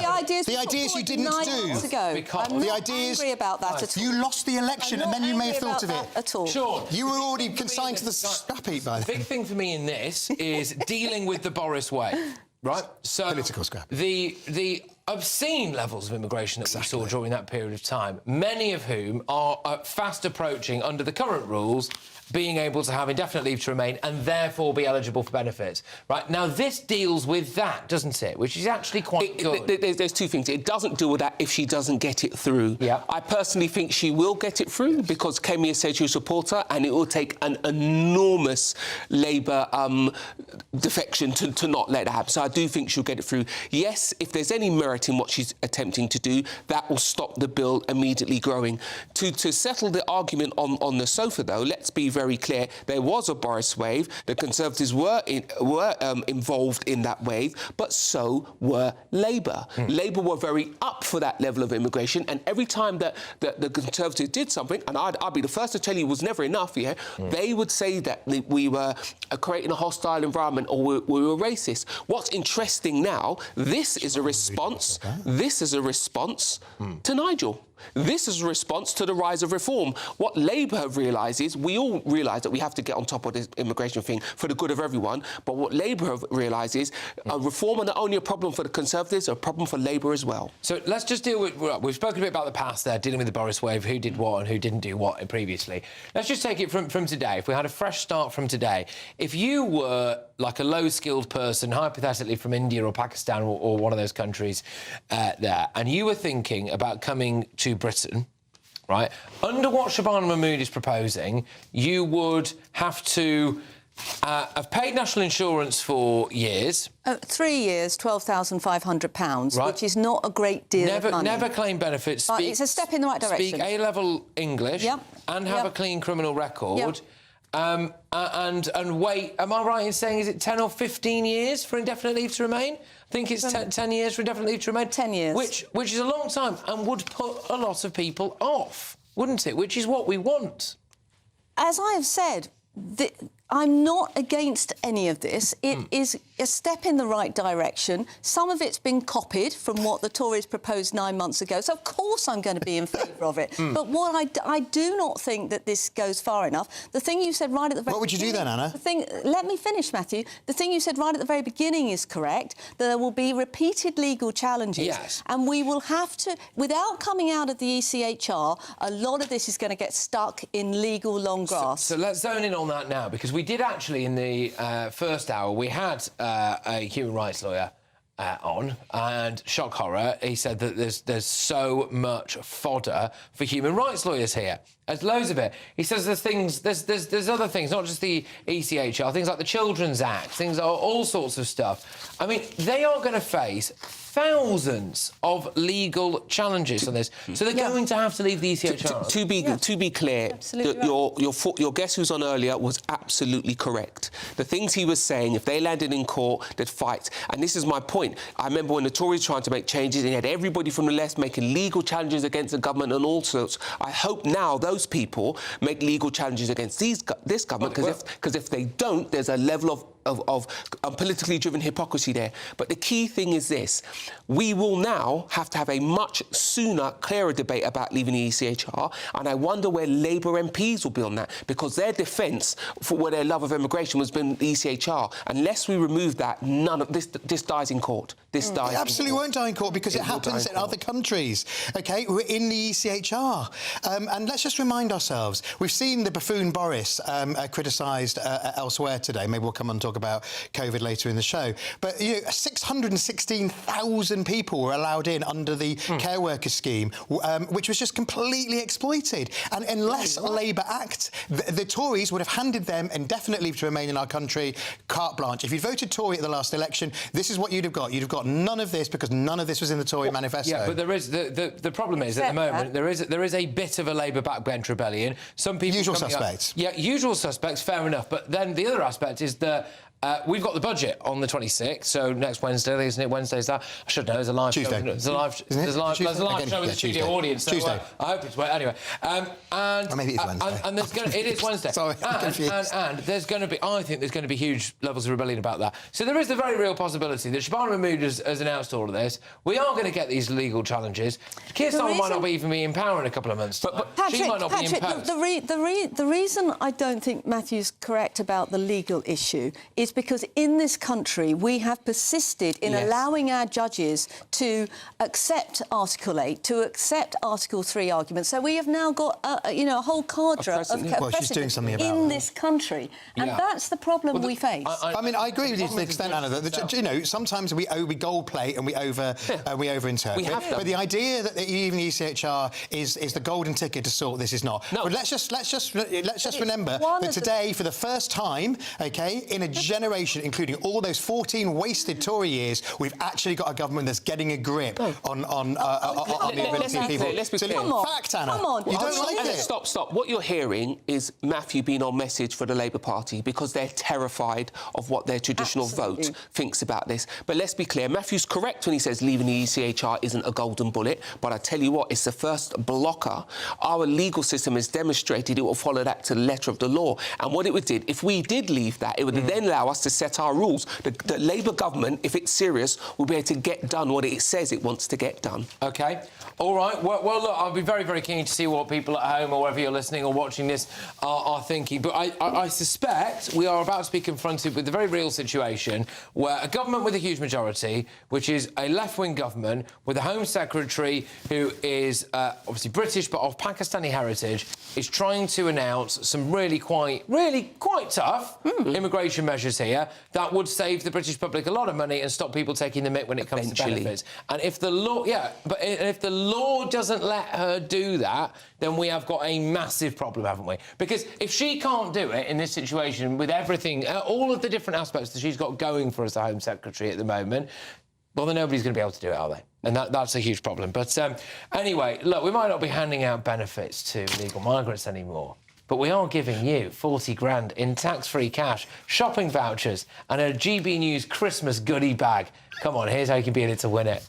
There's just 2 weeks left to see how you could win your Christmas this year paid for by us. First, we'll give you an incredible £30,000 in tax-free cash so you can have a brilliant new year. Then we'll give you a further £10,000 cash to spend on all your Christmas presents, the decorations, even the tree. Christmas lunch, that's on us too, with £1,000 in shopping vouchers to spend at your favourite supermarket. Finally, a GB News Christmas goodie bag. And the best news? You'll get it all in time for the big day. For another chance to win, text WIN to 63225. One entry costs £2.50 plus one standard network rate message. Or text BONUS to 63225. 5 entries cost £5 plus one standard network rate message. Go to gbnews.com/win. Entries start at £2.50. Call 0903 686 3232. Calls cost £2.50 plus your network access charge. Or post your name and number to GB17 PO Box 8690 Derby DE1 9TT. UK only. Entrance must be 18 or over. Lines close at 4 p.m. on the 28th of November. The winner may be contacted live on GB News, week commencing the 8th of December. Please check the closing time if listening or watching on demand. Good luck. Well, very shortly, we've got all of tomorrow's newspaper front pages. Plus, a big story. This leaked guidance suggests that trans people, so basically blokes, could be barred from single-sex spaces based on the way they look. Now, this is remarkable. You remember that the law change, Supreme Court gave clarity on what is a man and what isn't a man, and a man and a woman and all that stuff. Well, anyway, it's not being enacted, and it's not being enacted by things like the NHS. I'm going to speak to someone about this, a woman, actually, very soon.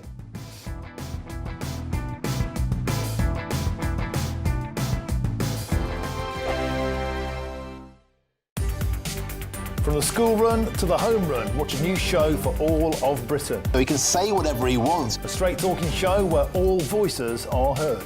And, you know, when are we going to stop talking about smashing the gangs and actually do it? With the stories that matter from every part of our country. There's a bit of a crash landing there for your Chancellor. Bold, fearless and standing up for you. That's me, Martin Daubney, 3 p.m. till 6 p.m, weekdays, here only on GB News. The People's Channel, Britain's news channel. This is GB News, Britain's news channel. There's a dark shadow that's begun to loom over the Gloucestershire village of Pilning. This 500,000 square foot warehouse, better known to locals as the Mega Shed, rises more than 20 metres in the sky. Construction of what is officially an industrial distribution hub has been allowed to go ahead due to old planning consent dating back to 1957. The scheme was part of a post-war building initiative allowing developers to build without a full public consultation, leaving residents in the dark. So you can see out of this window here how big the warehouse is and why we've nicknamed it the Mega Shed. Retired policeman Paul Selby is greeted by the warehouse every time he opens his curtains. I don't think you need to be a magician to work out that they've not taken any account of the impact that the thing's going to have on the local area. You can see it from, all over the place, and everybody is commenting that it's completely spoilt what was a rural village. A spokesperson for South Gloucestershire Council said much of the new development at Sevenside is governed by planning permission granted in 1957. This permission gives wide-ranging powers for development with limited remaining control for the council to exercise. A government spokesperson said councils are ultimately responsible for reviewing old permissions if the development is no longer suitable and deciding whether action is necessary. But local MP Claire Young believes similar developments around the country means it is a matter for Parliament. At the moment, the government appears to be saying, no, it's not really our problem. And I think it is. That's why I want to get a minister in front of me in the chamber so I can explain what I think the problem is and what could be done about it. GB News, the People's Channel. Westminster's full of talk, but out here, it's the real world. Am I allowed to talk now? No, that's it. This is where it matters, real people and real lives. That's what politics is all about. In fact, has Trump made a good start? No. Straight answers, no spin, and just a couple of pints. How many fingers have I got up? About 10. So join me for Lee Anderson's Real World every Friday at 7 p.m, only on GB News. The People's Channel, Britain's news channel.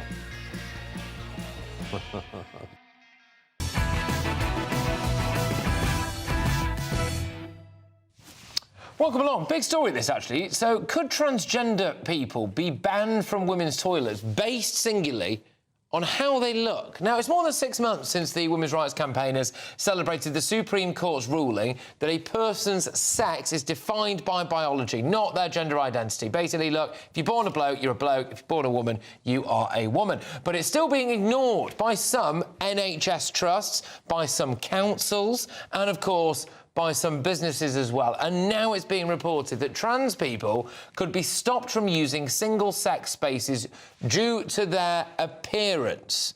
Well, I mean, Green Party leader Zach Polansky, obviously, has posted on X today, this is awful and beyond the realms of what anyone would see as basic decency for human beings. It's awful not just for trans people, but for anyone who doesn't present with narrow stereotypes of femininity and doesn't want the state policing women's appearance. Just FYI, in case you're wondering, Zach Polansky is a bloke. So, there you go. I'm joined now by Connie Shaw, who is the External Affairs Officer at the Free Speech Union. Connie, thank you very much for joining us here. A couple of things here. So, first things first, big public bodies like the NHS and local councils are not enacting what the Supreme Court said about sex and gender. Yes, and so there's been this whole thing about having to wait for guidance, even though it's extremely clear in the law, and they don't have to wait for the guidance. And Bridget Phillipson has had the guidance since September and still has given no indication about when this is going to be implemented and when she's even going to bring it to Parliament. Now, what Zach Polansky has said there, in other terms, I would read that as him saying women do not have the right to say that is a man and he shouldn't be in a women's toilet or changing room or anything that it's for, designated for women who are adult human females. Now, I don't know about you, Patrick, but Helen Joyce made the very good point earlier on the radio that you don't go about your everyday life just not knowing which sex people are. It's very easy to tell what sex another human being is. Actually, it's one of the things that we are the best at. Humans can tell other people's sex at a 99.9% accuracy rate.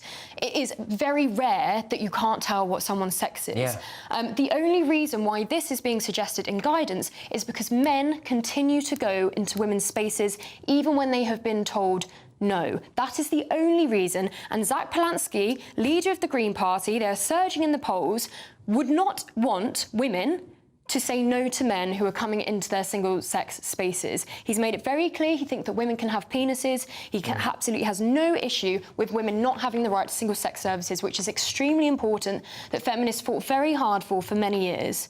Yeah, absolutely. And we were asked to suspend belief and rationality first time round when it came to what is a woman and all of that stuff.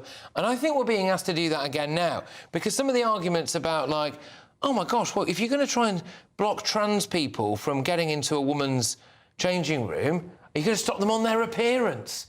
But that could be... No, I'm sorry, it's pretty obvious. I'm sorry, you know, with absolute respect, I'm sorry this offends people, but, you know, I'm not having a go at the way people look, but what I am saying is I've never needed anyone to tell me they were trans. Yes, I know.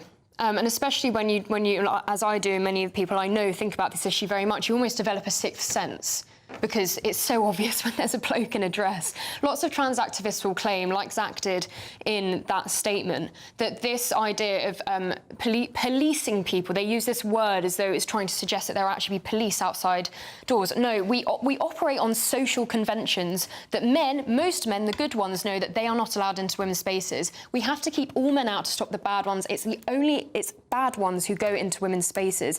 They will try and say that women who do not fit femininity stereotypes will be questioned too. I'm sorry, I still know that a woman with short hair is a woman, or a woman wearing jeans and flat shoes, or even has some sort of masculine appearance, still is a woman. I know TERFs personally who sometimes get questioned in bathrooms. As soon as the woman says, "Oh, no, don't worry, I'm a woman," the person goes, "So sorry, clearly you are. I can hear by the sound of your voice. I could only see you from the back. I've seen your face. You're obviously a woman." And that's the end of it, and they get on with it. The issue is that people are often, women are told to not question people, and I have seen posters in universities, in schools even, where it's essentially posters telling girls to not question the presence of male people. It will say things like, so this one says, for example, "I just want to feel safe at work." I've seen another one that says, "My existence is not a threat. What are you scared of?" Can you imagine how sinister that is?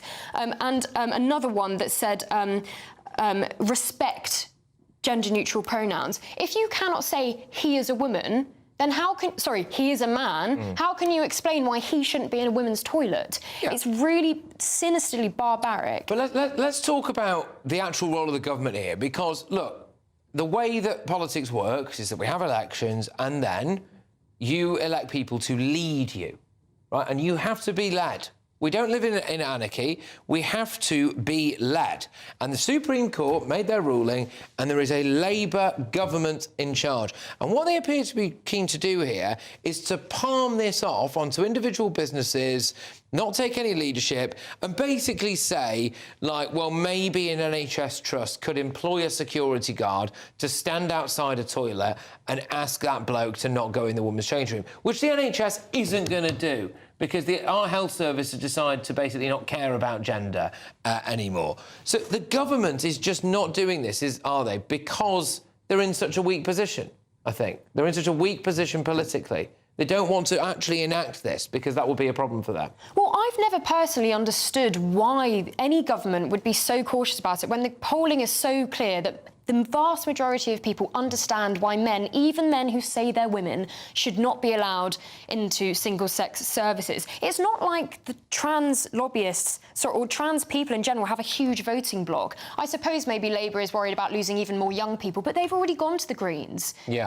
Labour at the moment are trying to get back people from reform, if anything. So why are they not? This would be a huge win for them. I mean, it's too far gone now for people who cared about it. The Labour, I mean, David Lammy, our Deputy Prime Minister, once said that he thinks that men can grow cervixes. He thought there was an operation to do that. Like, this is just mental. And until the Supreme Court ruling, Keir Starmer couldn't say whether men or women didn't have penises. He originally said 99.9% of women don't have penises, and then he sort of changed his tune, and then it had to take for the Supreme Court ruling to tell him. He knew. He has always known this. Yeah. It's just absolute virtue signalling, and it's disgusting and embarrassing, and in a few years' time, because I don't think it will be that long, they will look back and pretend that they never said it, because it will be so shameful. Oh, 100%. Just, we're going to wrap up now, but I just want to read this to you. So this is some of the guidance now that's been put out to people, businesses, NHS trusts, councils, about when they should question someone, a bloke, trying to get into a woman's bathroom or toilet or changing room. Evidence of such concerns might include the individual's physique or physical appearance, their behaviour, or concerns raised by other service users. Well, I'm sorry, if you think that there's something controversial there about a woman saying, I've got concerns about this man's behaviour in my toilet, then I think you need to give your head a wobble. It's absolutely bonkers. Well, Connie, thank you very much. Anyway, as always, Connie Shaw there, who is the External Affairs Officer at the Free Speech Union. So there we go. Well, a government spokesperson has said this. The Equality and Human Rights Commission has submitted a draft code of practice for ministers, and we are working quickly to review it with the care it deserves. So that's their statements. Right, now, I just want to let you know that there is a brand new way to take part in conversations like this. I know so many of you are going to be at home, you know, shouting at your TV screens now. Well, don't just do that, because you can become a friend of GB News for free. Join the community and be part of our shows by becoming a friend of GB News. Get a direct line to join the conversations that you hear us talking about every day in our programmes by commenting on Your Say and voting in You Decide polls. Access opinion, analysis and behind-the-scenes videos as we share more from the stories that you see on TV and radio. Plus, watch our shows live and on catch-up anywhere, anytime. If you love our channel, become a friend of GB News for free by scanning the QR code or going to gbnews.com/friend.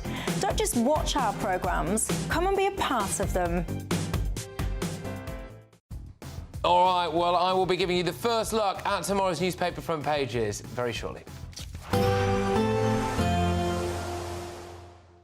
I forecast a perfect holiday in the sun. Weather looking good then? For sure, and no worries about our travel insurance. All Clear Travel Insurance sponsors GB News Travel Destinations Forecast. Hello, some drier weather for Portugal over the next few days. Rain will affect parts of the Canaries, in particular Tenerife through Friday. Highs of 19 degrees with overcast skies. Lisbon looking nice and dry, just 10 degrees though, so still fairly chilly. Now the remnants of Storm Claudia moving into the Mediterranean, bringing some persistent wet weather through Friday and into the weekend as well. But if we look to Tenerife, it is looking much drier and brighter by Monday. Bye-bye. All Clear Travel Insurance sponsors GB News Travel Destinations Forecast. Hi there, welcome to the latest update from the Met Office for GB News. We've seen plenty of wintry weather across the UK, whether it's to do with frost, ice or, in some places, snow. Those showers will ease during the next 24 hours, but it stays cold, and where we have seen showers, there's a risk of ice overnight, and ice is the main concern. Slippery surfaces by Friday morning, particularly for the north of Scotland, eastern England, where a few showers continue into the evening, Northern Ireland, West Wales and the far southwest. That's where we've seen these showers coming and going, and with temperatures dropping overnight under widespread clear skies, there is that risk of icy stretches. -2 to -6 Celsius for many, below -10 Celsius for higher parts of Scotland, particularly where we've got some snow cover, but the snow showers will have mostly gone by morning. Many parts of Scotland seeing clear blue skies. Despite the chill, winds will be light, and with the sun coming through, a beautiful, albeit crisp, late autumn morning. Northern Ireland, similar. And for much of England and Wales, it's clear blue skies, but a few exceptions. Some patchy cloud will affect parts of the Midlands into East Anglia in the southeast, and there'll be a few freezing fog patches further west as well, taking their time to clear through the morning. But for many, it's simply a sunny Friday. That is until it turns cloudier across Scotland and Northern Ireland during the afternoon, an approaching weather system marking a change to something very different this weekend. But it stays cold, with temperatures of 6 or 7 Celsius at best in many places. Then, as we go into Saturday, here's that change I mentioned. A weather front sinks its way southeastwards, bringing spells of rain to many places, particularly during the morning. It stays wet then in the south and southeast into the afternoon. Some sunshine towards the west and north, albeit with some showers, and temperatures recovering. It's going to turn a little milder, although not as mild as it has been recently. You want to know what's really going on in the corridors of power? Labour don't know what to do with you half the time, and that makes you quite lethal in the chamber. Get behind the headlines with Chopper's Political Podcast. Join me, Christopher Hope, as I sit down with the great and the good of British politics. We'll see where this ruling takes us. These are the stories shaping our nation. Chopper's Political Podcast, available now on all platforms. Listen in and stay ahead. Decisions made in Washington aren't just shaping America, they're shaping Britain too. From migration to global security, from crime to health, Whatever happens in the White House today will be felt in your town or city tomorrow. That's why The Late Show is live from Washington, D.C. Cutting through the politics to show you what it all means for Britain. The Late Show live every night at midnight. Only on GB News, Britain's news channel.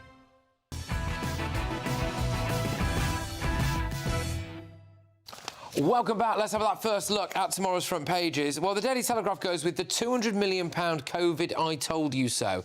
Costliest inquiry in British history tells us what we already know. Lockdown wasn't necessary. The Daily Mail, betrayal of our children. Lockdowns brought ordinary childhood to a halt and could have been avoided. There's the COVID inquiry verdict. The Sun have gone for Strictly in rape arrest number 2. So the Sun is reporting that a Strictly star has been arrested on suspicion of raping a woman after a BBC event. So there we go. We're going to have to leave that there. The Metro, toxic, chaotic, calamitous. PM, which is Boris, by the way, castigated, but all UK governments did too little too late and 23,000 might have lived. The iPaper, Johnson's toxic leadership blamed for 22,000 deaths. OK, all right. Well, we might as well zone in on this then. I mean, earlier on in the show, I dug Boris Johnson out, in my view, rightly so, as much as I do like the guy in a personal capacity, for opening the floodgates to people from all over the world and then disappearing off to the most English part of the country in Oxford and living in a Grade 2 listed mansion. So therefore, avoiding the consequences of his own decisions. However, here we are. Do we care about this? Is it not telling us what we already know? And to be honest with you, would we not just make the same mistakes again? The thing that strikes me about this reminds me of the sex grooming call for an inquiry. This is why they didn't want to do it, because Labour knows that this is a great political tool for beating your political opponents over the head. The other thing I'll say about the inquiry is, as well, if Boris failed, then the whole political firmament failed, because for a long time, most of the senior people in politics across all parties were very up for the tactics that he proposed, he chose. Labour wanted lockdowns. In fact, they wanted more lockdown than anybody else did. Boris got to the injections very quickly. So, yes, things could have been done differently, and, of course, hindsight is 20/20, but to say that it's Boris's fault, I think it's unfair. I think it's a political class. The reason why I think it would happen almost exactly the same again is because the second that a Prime Minister is asked, well, how many people are you willing to die then? Which Precisely. Is what... And by the way, I hope this inquiry nails the media. If GB News had been around right at the start of this pandemic, I don't think we'd have had anything like the lockdowns that we did end up having. Because you had a procession of different media personalities like Peston, Rigby, all these people just standing up night after night after night saying, oh, so-and-so's grandma's died. Are you happy about that? Lock us down. What do you expect a Prime Minister to do in that situation, apart from just show leadership and courage? Well, the funny thing about this is that Boris's instincts were actually anti-lockdown. And I think it's actually a great pity that he didn't have the courage of his convictions then to take on Professor Vallance and Matt Hancock and everybody who was saying that we should be locked down. Because in fact, I think the conclusion that the inquiry should be coming out with is that actually if we hadn't locked down, our fatalities, we would have suffered fatalities, of course we would, but I don't think that we would have suffered, unimaginable fatalities. Do you remember when it does kind of say that? Though, sorry, but do you remember when people were cancelled for saying this? Do you remember when it was like the most controversial thing that you could ever say? Oh, you were a Holocaust denier. There were times, and I remember this because I was doing radio shows at the time and things, and you were not allowed. You were not allowed to say that you thought that lockdown... Well, obviously, by the end, you could say, because people just all thought it was ridiculous. But right at the start, you were called, like, a murderer. You were called all sorts if you said, I actually think this might do more harm than good. And we spent 200 million quid on a COVID inquiry to tell us what we already knew. I go back to my theme, that the media, the whole political firmament, didn't have a reasoned debate. They accused the PM of potentially killing lots of people. Of course he didn't want to carry that bag. Well, what do you think? Yeah, look, I mean, I think the interesting thing actually about the inquiry is that it didn't. I think everybody was expecting it to say we should have just done the total lockdown earlier. What it actually said is if we'd done steps that were short of lockdown, which is what happened in Sweden, then you know, things like, remember when the Cheltenham Festival went ahead, etc. If we'd been a bit less chillaxed in the first week, we might have had to be as draconian later on. Which is it's an interesting theory because it actually says that lockdown. I mean, I think one of the lines is that lockdown might have been avoided entirely if you'd done these kind of halfway house. But whether you could get away with it, absolutely. It wouldn't have been because whether you get away with it politically would be the question. Get away with it politically, and they're not politicians. It's all very well and good now. Sorry, but just quickly because I want to get this in. But it's all very well and good now. If anyone on Labour or the Lib Dems or anyone comes out about this, you wanted harder, faster lockdown. I didn't. And we didn't shut the borders. I wanted we didn't shut the flights. Without shutting the flights, we were never going to avoid it. Well, I've got some interesting news for you, by the way, just to shift this. COP30, the environmental conference. Yeah, it's on fire.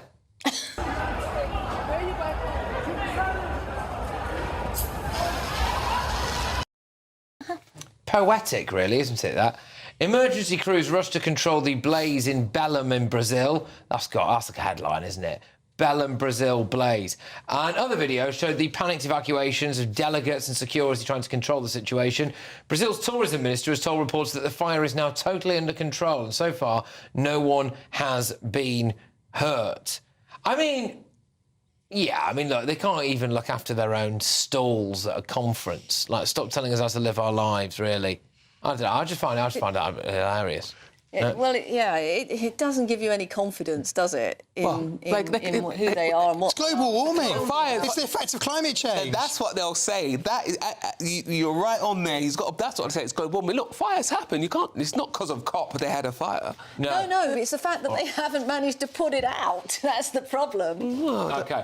All right, guys. Well, look, we're going to give you some more from Pages when we come back. And I've got another very concerning video for you, something that's happened this evening at a British university. Watch out. Britain deserves a newsroom that puts the facts and your voice first. Well, and that's what you get on GB News. Lively debates, lively conversation. And we're not afraid to hold power to account. And each other. So join me, Andrew Pearce. And me, Miriam Cates, for Britain's Newsroom, weekdays from 9:30 on GB News. This is GB News, Britain's news channel. Last time I was here was with Buddy, my golden retriever, who joined me for the first 2,000 kilometre of my 13,000 kilometre triathlon from England to Everest. But this time we got back and we've just got a rescue dog, but Teddy, who's inspired our next adventure, our next charity expedition in aid of rescue dogs. So, yeah. I'm going to slow you down a tiny bit there. Absolutely, that's fine. You said fairly quickly 13,000 kilometres. Yeah. So tell me about the stages of that. So, yeah, so it was 6 months tomorrow, 6 months ago to the day, was on summit of Everest and completed the longest climb of Mount Everest in history. So it was 13,157 kilometres, which started with a swim across the English Channel and then a 12,000 kilometre bike ride across 18 countries to sea level in India, and then a 1,300 kilometre run and hike and climb from sea level to the top of Mount Everest. So it was the first triathlon to the top of the world and also the longest climb of Everest in history, which was for a great veterans charity called SABSIM, which makes mental health courses using wildlife and nature. And I studied zoology, massive animal lover myself, and now I've been back 6 months and we've just come across and rescued Teddy. It inspired our next little venture. I mean, the trip you undertook, the 13,000 kilometres, medical experts said it was impossible. Well, a lot of people said to me, a lot of experts said they're not sure if it's possible. You know, the question was that, you know, after nearly an 8,000-mile triathlon, would the human body then be capable of then climbing Everest? I lost 18 kilos, nearly died many times. The hardest day was on day one, actually, 18 and a half hours across the channel. That was just day one of 237. But we made it in the end. It was for a great cause, and we kind of defied possible to show the most important message of my entire kind of expedition, that the only person that knows what's possible is looking in the mirror. GB News, the People's Channel. Join me, Nana Akwe, for an informative, interactive news programme with a difference. It's fun. No, you didn't say that, Dave. I'm so surprised. I think there's an element of truth to that. Join me from 3 p.m. every weekend, only on GB News, Britain's news channel. the GB Newsroom, we bring you the news as it happens. With our team of dedicated journalists across the UK, we're ready to keep you up to date with what's happening every half an hour, every single day. Bulletins here on GB News, the People's Channel, Britain's news channel.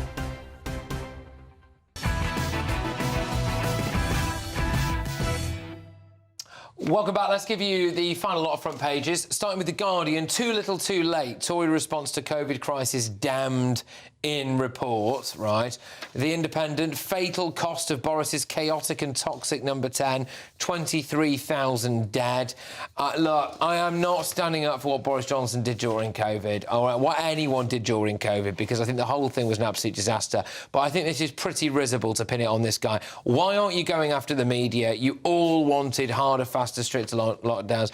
Why aren't you going after people who worked around him, some of whom have gone on to work for vaccine companies? I mean, come on. The Daily Express go for something completely different. Give kids chance of freedom like Unstoppable Robin, age 4. Support our Christmas appeal to secure life-changing wheelchairs. The Express is doing, just that, a Christmas appeal. The Times, inexcusable pandemic delays cost 23,000 lives. Embassy set for approval despite China's spying fears as well, by the way. And the Ashes starts tomorrow. It's on the front of the Daily Star. I'm no fool, Monty. Monty Panesar got into war of words with the standing Australian captain Steve Smith earlier. Steve Smith basically called him thick because of a mastermind performance. Monty Panesar said, he didn't say I might be thick, but he did say I didn't perform well. At least I'm not a cheat, though, he said. So fair enough, Monty. Right, I'm going to play you a little clip now. And this was from the London University LSE, London School of Economics, and there was a Turning Point UK stand at this university. These kind of free speech events that people do. This is what happened. So some people that we can only assume are students from this university turned up. Here's a clip of what went down.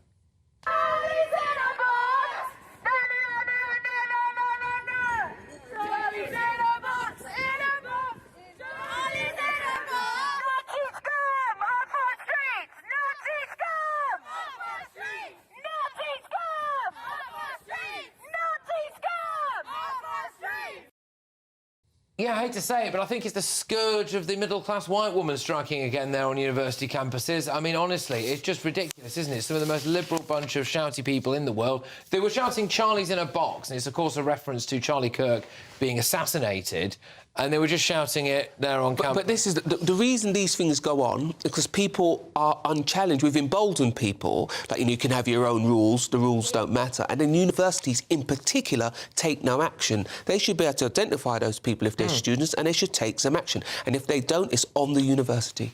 Yeah, well, it's emboldening it. I mean, there's a lot longer clip, during which the security comes and essentially tries to get them to move and all this. No, OK, fine. What about personal responsibility? What about actually knowing that saying something like that is deeply insensitive, incredibly offensive, but they do know totally obnoxious? They do know that. They do know that. That's part of it. Then why not think to yourself, you shouldn't go out with a loud hailer? The slightly ridiculous thing about it is it's one of these stalls that you see, like what Charlie Kirk used to do, where you can literally go, take the microphone and just ask them anything, and that can culminate in you saying, I think you're, so-and-so, all of that stuff. But just to bring a microphone, a megaphone, and the obligatory keffiyeh, and just start calling everyone Nazis and celebrating the death of someone, I think kind of makes you lose the argument, Matthew. Yeah, I mean, look, it's the classic, I can't remember whose rule it is, but whenever you have to use the N-word, you've lost the, you've lost the argument. I mean, I think that, a lot of what Turning Point stand for is pretty unpleasant, but I think rather more unpleasant is taking them on like this rather than taking on their arguments. Yeah, I just find it. I find it absolutely. It's deeply concerning. But again, we saw protests the other day. Oxford University again. We're seeing that on campuses there again. It just seems like a lot. We've only got 30 seconds left here, but I obviously am on for another hour, and we're going to get stuck right into the papers. And there is a lot to go about. Yes, they are. Rattling off the COVID inquiry. I know a lot of our viewers are going to get very annoyed about all of this, and I think the media genuinely needs to take a long, hard period of self-reflection and ask themselves, because there are clips, aren't there? We all sat through all of those briefings. We all know what the journalists were asking, so we can all remember. It's going to talk about that and much more. Don't go anywhere.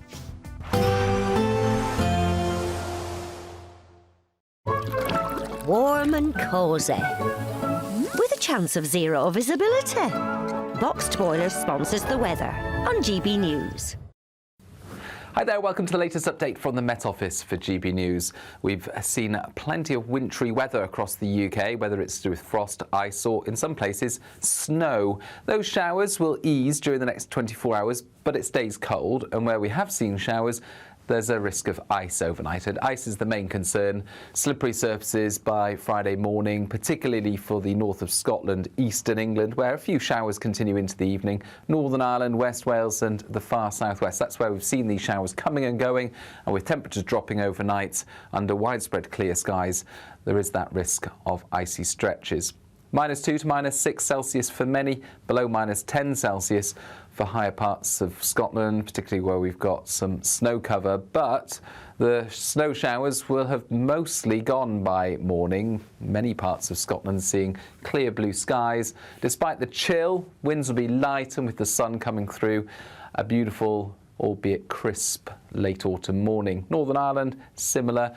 And for much of England and Wales, it's clear blue skies, but a few exceptions. Some patchy cloud will affect parts of the Midlands into East Anglia in the southeast, and there'll be a few freezing fog patches further west as well, taking their time to clear through the morning.